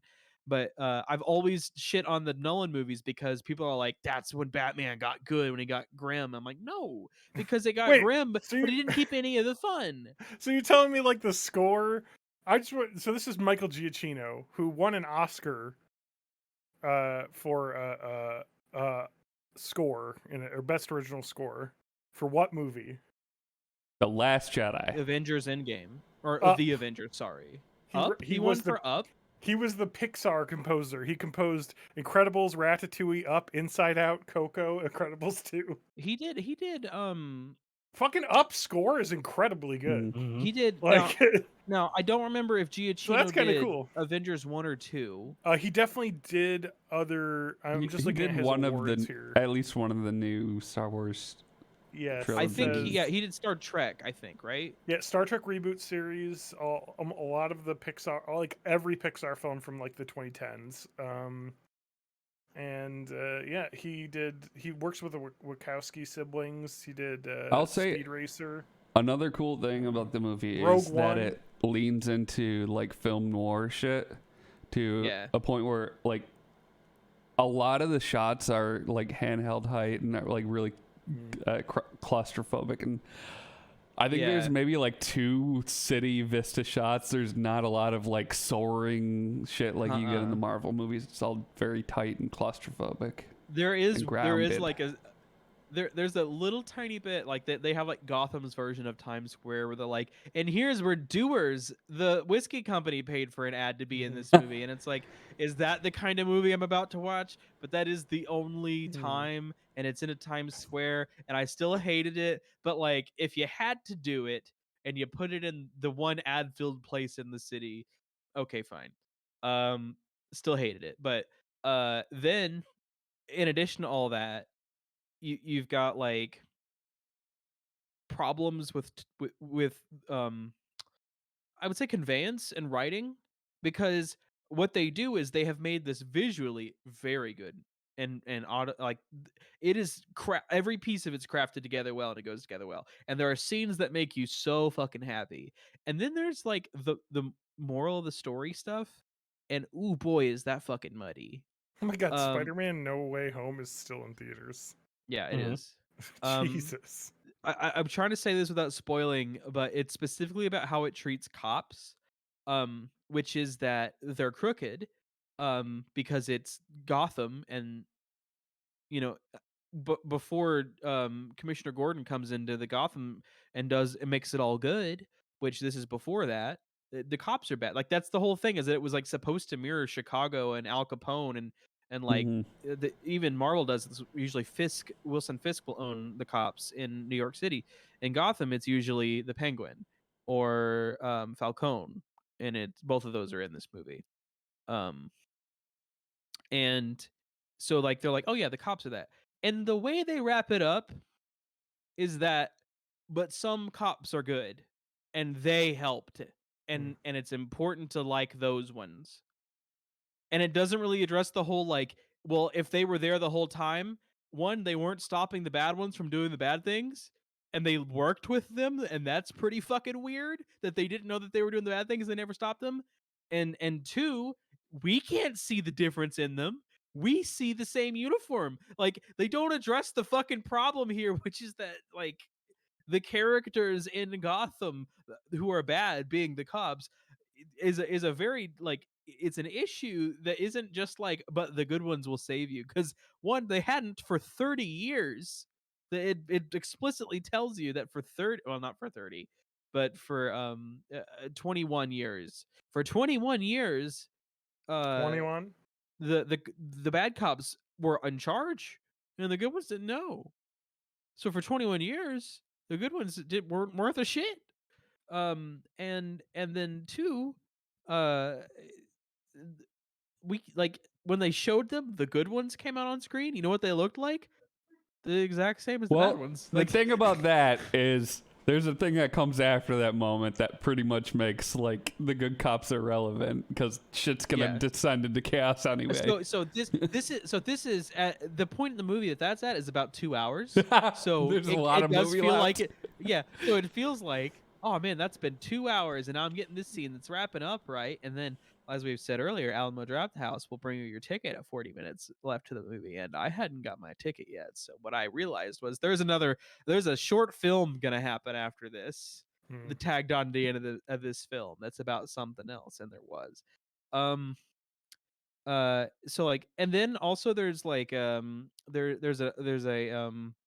character who's like, you know what, fuck Bruce Wayne, because yeah, he's an orphan, but he's a bajillionaire. Why should we feel bad about him? And like, fair point. Yeah. Yeah, he's sad about his parents dying, but he just wipes his tears away with $100 bills.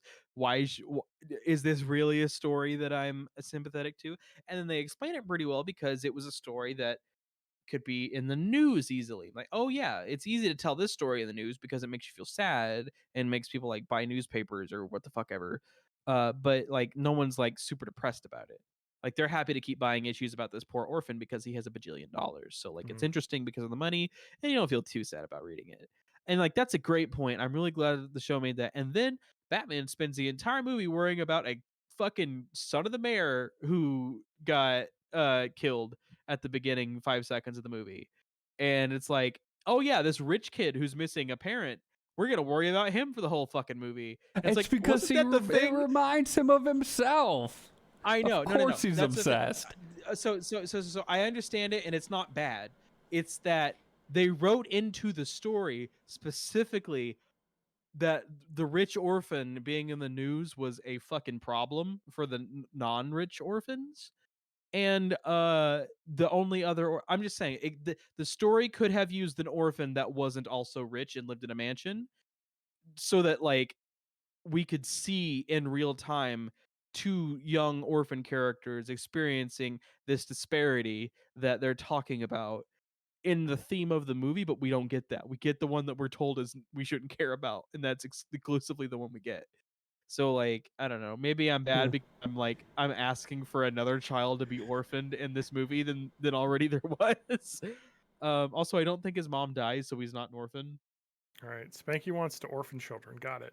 Got it. Yeah, you got it. That's the what we get from takeaway. that. Anyway, so thematically, movie has some issues. It's too long in my opinion. Not that it wasn't like I hated that it was that long. It's that it didn't need to be that long. That's the thing. That's the problem I have with a lot of these big superhero movies. It's like, do they really need to be over 2.5 hours long? Because at the very end, they 2.5 hours, 2 hours 20 minutes. That's a good. They don't do a post credit scene, which I applaud because I fucking hate waiting for post credit scene. I think they're fun. I think they're fun on DVD, like where I can just skip. Well, because I just like look them up. Yeah, like I'm not gonna sit around. There is a post credit scene, but it's just like the word goodbye typed in like the Riddler font. Yeah. And so it's kind of fun, but it's not a scene. But they do take the scenes that we would have been post credits and put them at the end of the movie, and they fucking suck. It's real fucking bad, and I hated it. And it's where they tease the Joker. Are you guys ever heard of the Joker before? I've never seen him in a Batman movie. They didn't love the Joker. They didn't make the Joker seem like if they did a movie about him as a follow up to this, it would be any good to watch. They did like the did you guys watch, even if you didn't watch, did you hear about the live action Cowboy Bebop, where at the end of the first season and now also the final season because it got canceled, oh yeah, Radical Edward shows up and is the worst fucking version of Radical Edward you could imagine being played in real life. So I guess why is that it was the Joker version of that. But I want to know, like, just talk about Radical Edward for a second, because that was one of my favorite characters in the original show, just because of how insane they were, and what makes this Radical Edward bad for like the 2 seconds that they're on screen. Pretty much the exact same things that make Radical Edward good in anime. It's like one of those characters that's impossible to translate from anime. No, it's not, because we've got examples from the timeless Amanda Bynes show, the Amanda show, where you can actually do this character and it's appealing. You have to frame the character is what you have to do. And what this did was, instead of framing the character, just like put it in a scene and let it go fucking nuts. with no one else in it. I mean, Spike was there, but was unconscious basically. So like, it was just Radical Edward for like a solid 2 minutes, just screaming. And it wasn't any good. There was no framing device. There was no plot element. There was just, hey, what if Radical Edward was in it and screaming for 2 minutes? And it was fucking bad. I'm sorry. It's okay. I didn't really like that show anyway, except for I liked the Jet Black changes they did to the character. I thought that made Jet I a better really character. wanted to like it because I really liked the casting of John Cho and making Jet Black adding the diversity to the cast they did, and like it just didn't. It's hard. Why remake something that's already good? Yeah. Like that's the problem. Like I liked all the new stuff they did, like stuff that wasn't like the first episode is just like a almost shot for shot remake of the first episode, except for it's not as cool because it's not animated. It's like, oh, it's less fun now. Oh, okay. that's neat. All right, we got to talk about some relationships, or am I an asshole? I collected these before we started. Okay. So I want to ask you guys, which one do you want? Let's do relationships. Well, I'm gonna give you a couple ding. I'm gonna give you a couple teaser lines. We've got. Fuck it, I'm just doing this one. All right. My 39F, my boyfriend, 41M, quit his job to become a professional wrestler. How can I get through to him that this is a bad idea? You're the asshole. This is Let him be a professional wrestler. I just want to say this. 41 is very late to get into a job where you're crashing your body onto the ground.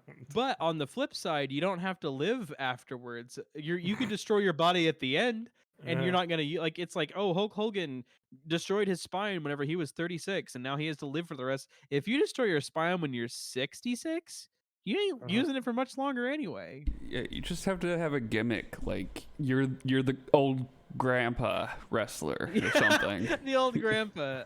Okay. 47. So we'll get into this and we'll learn a little bit more. We both work full time, but we don't make a lot of money from our jobs. We do make above minimum wage, and both our checks are necessary to pay the bills. He's also very obsessed with wrestling. He watches it multiple times a week and often goes to the independent shows around us. He also blows a lot of money on crap, like buying actual gear the wrestlers wore in the ring. We also have 2 kids, 17 and 7. His boss called the house today and asked me if my boyfriend was okay and that he suddenly quit today. I told him I had no idea what's going on. He got home. I asked why he quit. He sat the family down and said that he was pursuing a childhood dream. This is a legitimate midlife crisis. 41. I love it. Pursuing a childhood dream. He was going to train to become a professional wrestler and was quitting to pursue that. I asked how we'd pay for that, and he said that we could get it out of the savings account. I asked about bills, and he said we'll just have to cut back, maybe get cheaper plans on internet and cancel the Netflix and buy generic groceries. That's not going to be enough to make this. Up for this is the stop having avocado toast to make student debt go away argument. The thing I love about this, and this is something that you just learn when you are like in a long-term relationship or you're married, is like, yeah, these are decisions you make together. This is affecting both people now. You can't just quit your job. I have a confession. When you first read I thought this was he was a amateur wrestler. Oh no! And had the opportunity to go pro. Oh no! And the wife was like, "Fuck no." This is some guy who doesn't know how to wrestle, that watches wrestling every week, and is like, I could fucking do that. Okay. I don't know what to do. He's in his 40s, isn't much of an athlete. He's on the husky side. Plus, he's 5'8". Okay, so this is me. I was saying, is TJ getting into wrestling? Anyway, all I have to say is, like, no digs on short guys, but I will say the vast majority of professional wrestlers are 6 foot high or taller. Yeah, like, I mean, usually the just ones who are stage presence. yeah, and the you ones need who to are be in the big. 5 foot range are usually like that's the gimmick. Like Rey Mysterio is a luchador, and he's I believe I would say 5'4". Specifically, the WWE has brought back the cruiserweight division for these types of wrestlers, and they tend to be the extremely athletic kind. Super acrobatic, specifically. I feel like it would be very difficult to be an overweight and short wrestler. But you know what? There's, you can make a gimmick and sell tickets. You can make a gimmick and make money. Like that's true. But I guess it wasn't enough for him to watch this crap every. Okay, come on now, watch this crap every week. Now he wants to be in on the show. I tried telling him this, and he brought up how many wrestlers got started when they were older. This is true. Everyone will say Diamond Dallas Page didn't start being a professional wrestler until I think he was still in his 30s, though. I think he was late 30s, like 36 or something. But regardless of that, this guy's 41. I tried to tell, and also Diamond Dallas Page had a lot of injuries. But anyway, tried telling him this. He brought a terrible person now. Oh, he's not. He's great. Really? Yeah. That makes me so happy because I loved him on WCW when I was a kid. Well, he's kind of like a fitness guru, so he might be a little bit into that. Yeah. But he has the DDP yoga. I will say we can credit him with having Scott Hall live to rest in peace this last week, because Scott Hall was very bad health in a wheelchair, and DDP like basically made him go to rehab and do his fucking yoga program and like be able to like walk. This isn't as good as learning that Vince Lombardi was an awesome person. No, but DDP I'm very is a cool happy guy. that DDP is at least like a pretty neat dude. He's now like a fitness enthusiast, so like he's not terrible. He's from Florida, so he probably is terrible, but whatever. Moving on, or lives in Florida. A lot of wrestlers, he's saying a lot of older wrestlers are overweight. I tried to tell him to at least, work part-time, while you're pursuing this. But he said it takes dedication, and he's sick of working like a dog all day. It's time I do something for myself. What do you think training is but working like a dog? Jeez. Yeah, but I think he wants to work like a dog towards something he actually cares about. I'm pretty sure he's having a midlife crisis. I don't know what even to do about this. How can I get through to him that we can't afford him to go through this, and that he's not built for wrestling? Dude, 5'8", come on. Dude, you're gonna need him to get a real now, quick if this is injury. some guy who's like an amateur bodybuilder who's like on the side, like he's way into fitness and lifting and shit, and it's like, you know what I could do? Maybe, but man, starting from square one at 41, like dudes like that start in their 20s. Thank you, Lauren. She's showing my dog passed out on her bed. You also need to have like theater nerd experience to get there with the experience. Like wrestlers are both elite athletes and theater nerds, and you need to have at least one of those skill sets. Whenever Diamond Dallas Page first started wrestling for American Wrestling Association, he was 32.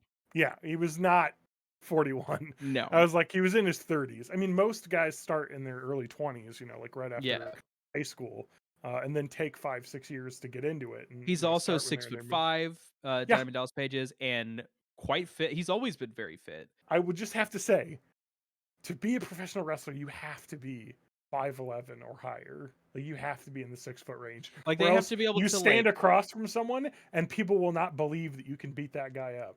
Yeah, or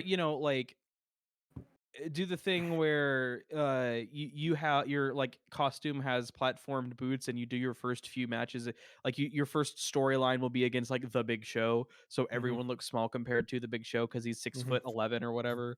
So like they do that kind of shit a lot, and then like whenever if people like you, then they let you just be your height. So he might be looking at someone like Kevin Steen, who's known as Kevin Owens, who's one of my favorite wrestlers who's wrestling now.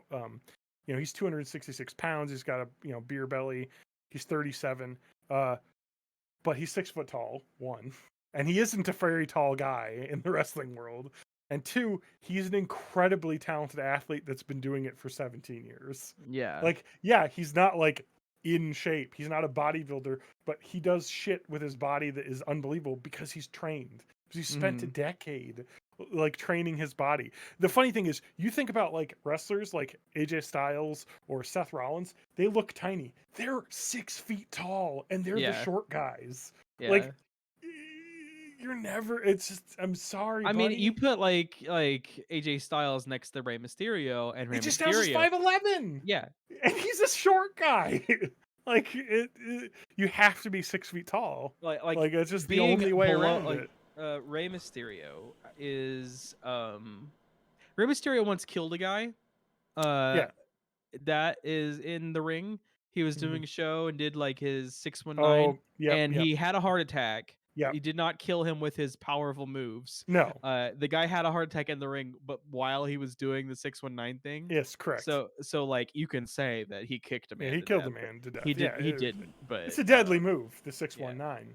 Yeah. That you have to like have the guy sit there in position for like 2 minutes while you do the build up, and definitely nobody could get out. Where they struggle against the ropes when they're like clearly not even tied up. Yeah. And Rey Mysterio, like, and he like came to mind to me as like the very, very tiny one. Like he is so tiny. He's a little tiny, like you think like 3 foot tall. He's 5'7". He's 2 inches short of the average height of a human, and because I've only ever seen him in the ring next to giant humans, I think of him as tiny little. And he's like what, 2 inches shorter than the guy we're talking about. Rey Mysterio is 5'6", at least according to this Wikipedia article, maybe 5'7", somewhere around that range, and he is known as a tiny man in wrestling. So this guy is the same height as what is known as a tiny man wrestler. Rey Mysterio, by the way, is 42 years old. Like, dude, man. Like, there's 47. He's 47. Oh, really? Oh no, Yeah. sorry. He's been wrestling I'm sorry. This was a 2016 article said he was that. No, but he started wrestling when he was 16. Like they talk about that. So he's been wrestling forever, you know what I mean, like as a guy. But like it's just one of those things you can't just jump into, you know what I mean? Like what I mean, the sense I would talking to him was saying, "Hey, you go to these indie shows. Why don't you train and do it as a weekend thing, you know? Learn the ropes, go to these indie shows, help them out, you know, maybe do some on stage stuff. And that's how you get in. You can't just quit your job because you want to do something when you have kids to support and a No, wife. John, you have to be 100% in. That's how dreams are made. Well, they're not married, so I mean, he can just leave. I'm sorry. I mean, this is the way it is. You should probably get married. Just go ahead and abandon that family. Wait a minute. Rey Mysterio's 5'2", according to this article. I mean, he's a wrestler, so they're probably lying about their heights. If it's actor rules, it's like they're 6 inches shorter than they say. Yeah, but at the same time, his WWE article says he's 5'6", but I don't know. Regardless. Well, the thing is about like, because he's the tiny one, are they billing him as bigger or smaller than he actually Oh, you're right. Yeah, who knows? Because his whole thing is that he's tiny. People want to see the tiny guy beat up the Big Show. You know, they don't want to see the 5'11" guy beat up the Big Show. They want to see like the 3 foot one. They want to see Hornswoggle beat up the Big Show. His build height is 5'6". He says he's 5'4". Or at least had said in the past. Whatever, man. Regardless, this guy's barely taller than Rey Mysterio, who's known as the athletic, jumpy guy. Like, come on, man. Rey Mysterio retired at like 41. Anyway, sorry. Yeah, it's just, it's bad. And the worst part is that, like, he's talking about wrestlers who are old wrestling. They're sad to watch. They look like they're dying. And that's kind of why people go and see them. Because they're like... So, can we talk for just a brief moment about Ric Flair? Ric Flair, unlike Diamond Dallas Page, not cool. No, that guy sucks. And what people say is that as he's gotten older and people have let him continue playing the character of Ric Flair, and his mind has started to go because of like he is 73 years old. 2, he hits his head on things for a job and has done so for let's see, when did he start wrestling? He started wrestling in 1972, which would have been almost 50 years ago. Yeah. Well, he hasn't wrestled probably for about 10 years. So I mean, we'll say he hit his head for at least 40 years. He wrestles for NWA right now. The rap group? No, Yep. It is. They branched out to wrestling now. Oh, okay. Let's see. It's called NWA. I'm sure he uses the hard R. National Wrestling Alliance. Okay. He wrestles for the National Wrestling Alliance right now. Which nation? So Australia. Ric Flair endorsed Ted Cruz during the 2016 presidential. Yeah, but like it's not even about his personal politics. I don't believe he has any. Because no. Because of what people say about he played this character for he's still doing it 50 years. Throughout those 50 years, he got concussions and shit. And now he's always played a heel. He was always like the pretty rich boy cheating guy. Yeah, the nature boy. Yep. Also, him and like the black and white, and whenever he was in WCW, best visual incarnation of him because it was the one that showed least skin. And he's been old for the entirety of him being a wrestler. But he got his brain damaged, and they kept telling him to play this character. Mm-hmm. And now the only thing left in his brain is brain damage and that character. He can't not play that character, and that character has always been a heel and a piece of shit. So guess what he is all the time? Yeah. Guess what dealing with this human is like? And it's just like he literally evolved like Pokemon style from a human playing a character into just that character. Yeah. You know, he's got 5 marriages. The most recent one, 2018 married, separated 2022. Very, very recently. That's good. At 73. Yeah. No, at least he didn't murder his family. A lot of wrestlers do that, so. Well, I don't know if a lot. Yeah, I would say very public, horrible thing. That is a Chris Benoit. Excuse me, you're not allowed to say that name. Yeah, like what is that about? Wait, what? Someone said that to me before. Like I know that WWE can't say Chris Benoit because honestly, there's no way to address that. That's good. That's a fucked up thing. So it's actually like kind of incredible. Hey, this guy, we gave him a bunch of head injuries and steroids, and then he murdered his family. Oops. So I do want to mention that I have to give them 100% the WWE 100% credit for not removing his content from previous like wrestling content that they host. Like they have all that old shit on there. He's still in it. They just removed his name from like all of the chapter markers and everything, so you can't like search for like Chris Benoit matches and things. Which kind of sucks because Chris Benoit was one of my favorite wrestlers as a kid. He was a good wrestler, yeah. Because he was incredibly talented. He was a short guy who was 5'11", who was very strong. And I was just very, saying another like, guy scrappy. who Short guy syndrome. Short. Yeah. He was the cool Chris Jericho, is what he Yeah, was. exactly. Chris Jericho was always fucking lame. Well, Chris Jericho was like the pretty boy heel, whereas this guy was just like, I will beat you up, and I'm a strong. They called him like, I think it was Wolverine. Was his like he was just like the guy, like. And yeah, he had lots of problems. He was Because kind of like a Wolverine was Goldberg. famously short as well.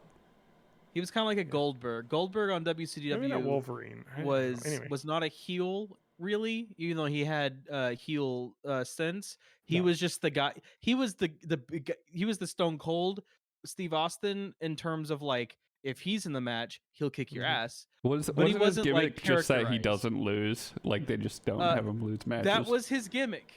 Because his only phrase that was part of his gimmick was, who's next?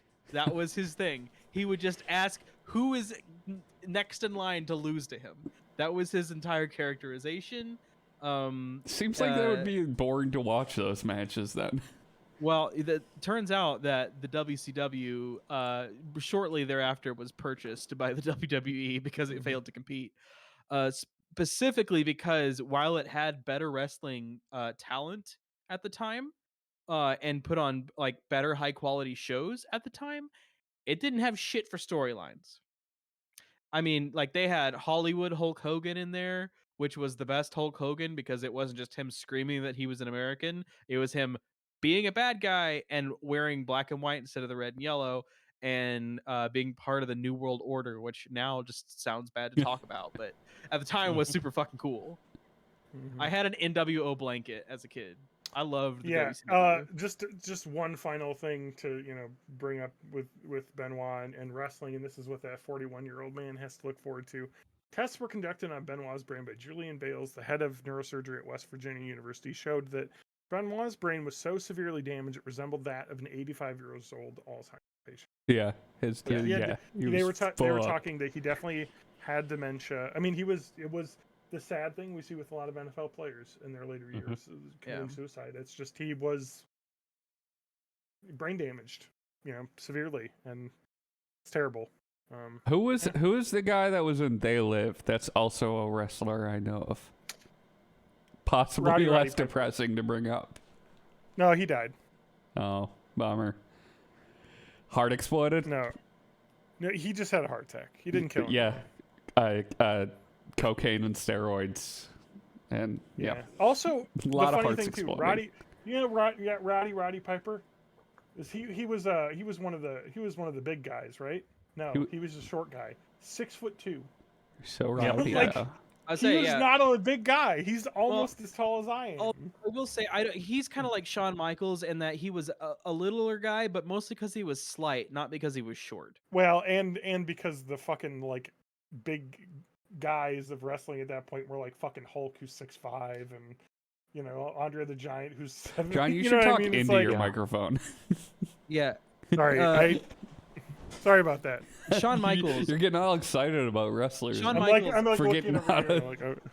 Shawn Michaels definitely rings to me as someone who was considered a smaller guy, because his signature move was doing a big kick upwards into the air in order to hit them in the head. So he had to do a big old kick up high to get him. He was 6'1" build, so I don't know how tall he was, but build at 6'1". So even the guys I think of as short are all 6'1", 6'2".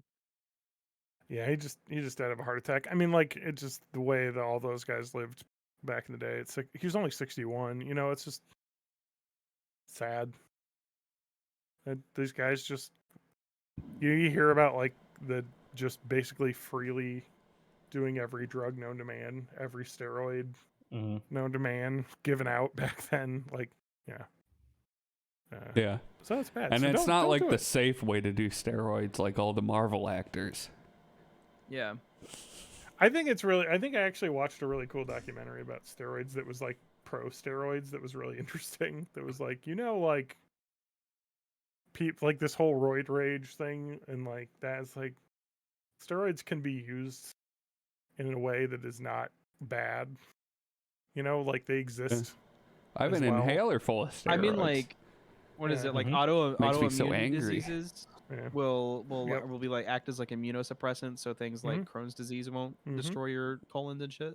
Yeah, but I mean, it was more just the argument over banning steroids and the mania about steroids causing all these murders, and it's part of it is okay, you're gonna blame steroids on Chris Benoit murdering his family that he went on a roid rage when his brain was mush.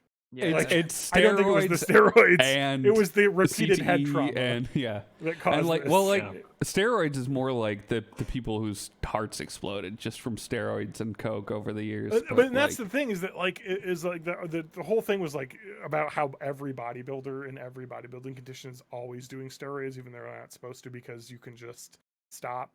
Yeah. And they were it's just a point where you have to. And they're but it's not like it used to be. It's way more these are just drugs that you take now, and you do just gotta push past that plateau, bro. Just a little help to get over that plateau. Just talking about how they work is just you need them to compete, and how genetics and sports are not talked about, and it's just interesting. I thought it was.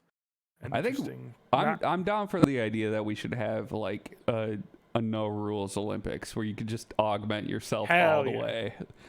Sure, let's try to do the quote unquote natural one that's still super augmented. Well, I mean, but then let's have the transhumanism Olympics. Yeah, well, I mean that's what because shitty people will do this to oh, trans people shouldn't compete in sports, whatever. Yep. But even more than that, there are people who are taller than other people, and the shorter people don't play in the NBA. And you know what that is It's not because they did a drug, that it's because they're short and couldn't do as good in the NBA. So it's like it has nothing really to do with either stimulants or like any Yes, because hormones or anything. because What it has to bec- do is yeah, that like all humans have differences. yeah, And because those male to female athletes would totally wreck everyone in the WNBA. Yeah, no. And I Like, say we It's embrace like completely technology. discarding all of the talent and athleticism and training that these other women do. It's I like, want to that's- see people just with because like they're a man, just because they were born a man and transition does not mean that they are going to be better at a sport. Like, it's just not how it works. It's like, did you know that in order to be the WNBA's best players, all you have to do is be born with a dick? It's the one thing. Yeah, nothing to do with all the doctors talent. hate him. This one Yeah. simple trick destroys the WNBA. It's like, no, that's not how that is. I bet. Remember Joanna Man? No, I don't. Okay. I really don't understand why sports are like gender separated still. Like It's because one of them is for the real ones and the other one's for the libs to have. Oh, they wanted a girl sport to be equal. I think here's the thing I want to bring up. but like is, the Olympics my and stuff, number one. Go ahead. I just like the Olympics and like when it's international like world record stuff, I don't really get why it's like boys and girls. But I'm also not a sports fan in general, so one thing that when anyone brings up the this argument about trans athletes not being able to, not like ruining the fairness of the game, the best argument I always bring up is 100% of the time when they're making that argument, they're talking about a male to female trans person. Say, what about female to male trans people? I've literally never heard about like trans men is that in unfair those conversations for the boys team to have this? Like what false equivalence are you making here? So there is. It's funny you guys bring this up because there is. That's the argument I always make. Is that what about female to male? There is a Reddit post that was put into. A Reddit comment that was put in best of, talking about this specifically. I'll kind of. Oh God. Fuck, the other this thing long. too is that, I've read a lot of scientific studies when they talk about the differences in physique and athleticism. When you look at genetically, the differences may be as small as 10%. There was a the tweet. majority of the differences that we have are because historically a lot of women have not been into sports, so they don't have the training and skills and it's like the there was a systems that section males of have. that Malcolm to have Gladwell book that was like that the hockey players that if you're born a certain time of the year, you're like 3 months older going into your pee-wee hockey season, and that gives you an unfair advantage, which gives you more attention, which gives you more personal coaching, and then snowballs. There was a tweet that I thought was good, which was we interviewed a trans I think it was whatever sport, soccer player, a trans soccer player, and we asked, are you playing, on the women's team to have an advantage? And she said, no, my mom made me pick a sport or an instrument, and I didn't want to learn the piano. So you should learn the piano. Trans kids aren't doing sports to win the records. They're doing it for the same reason everyone else is, which is to avoid learning the piano.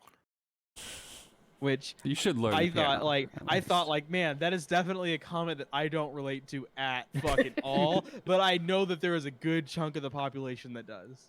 We got 3 band geeks here on the podcast, so I get that. Maybe drums are kind of like the jock instrument. It was one of those comments where I read it, where I was like, but also, man, I see why this is funny. And piano as well. Yeah. I guess. Well, actually, in my high school, the drums and the trumpets were both like the jock instruments that were all competing with each other constantly. The funny part about my high school, because it was so small, is that when it came time to play, now we didn't do any piano stuff in any concerts, but we did have like marimba and xylophone and bells, that kind of thing. When it came time to do that, what happened was first chair trumpet would get up out of his seat, Spanky, and go over to the fucking marimba and play it, because none of the percussion kids could fucking play the piano, and I could barely play the piano. But everyone else was like, I don't want to do it. And I was like, yeah, I'm the first chair of the trumpet section. Am I going to have to do this? The answer was yes. Yes, you are, Spanky. Historically, at my school, it was typically flautists that would get moved back there, but you can't hear the flutes anyway. Exactly, Yeah. but and if you can, you don't want to. Yeah, I happen to have been a mallet percussion specialist, where I just picked it up really well in 5th grade, and they just kind of kept me on it. I mean, for the longest time, band was such a big thing at my small school, a high school of only 300 people, 75 in my graduating class. I beat you. 1/3 of my school I think I had like was in the 68. band at the time. Nowadays, it's only about maybe 40, 50 kids, but it used to be about 100 kids in band. In my small school. Kids today. Yeah, we had like 50. We had like 50 kids in our band. Yeah. Mine was the middle school and the high school band stuck together because neither one individually was big enough to make a band. Wow. We had so many band students. There were 2 levels of band. You could try and test into like the awesome band, or you could just do the slacker band. Yeah, band tryouts. Which one did you do, Matt? I was you a went slacker into band a music mostly. major. Yeah. Yeah. Well, they didn't let me play guitar in the band. I had to play That's fair enough. euphonium. That's fair enough. That's true. Yep. That's true. You had to play an instrument you didn't want to play. With the baritone. All right, guys. We are well past time. We need to move on to this. I want to say this to This is TJ, not a euphonium, by the way. This is an alto horn.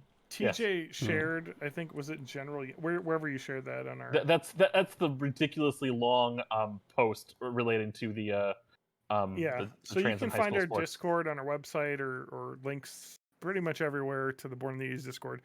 But the post is incredibly excellent.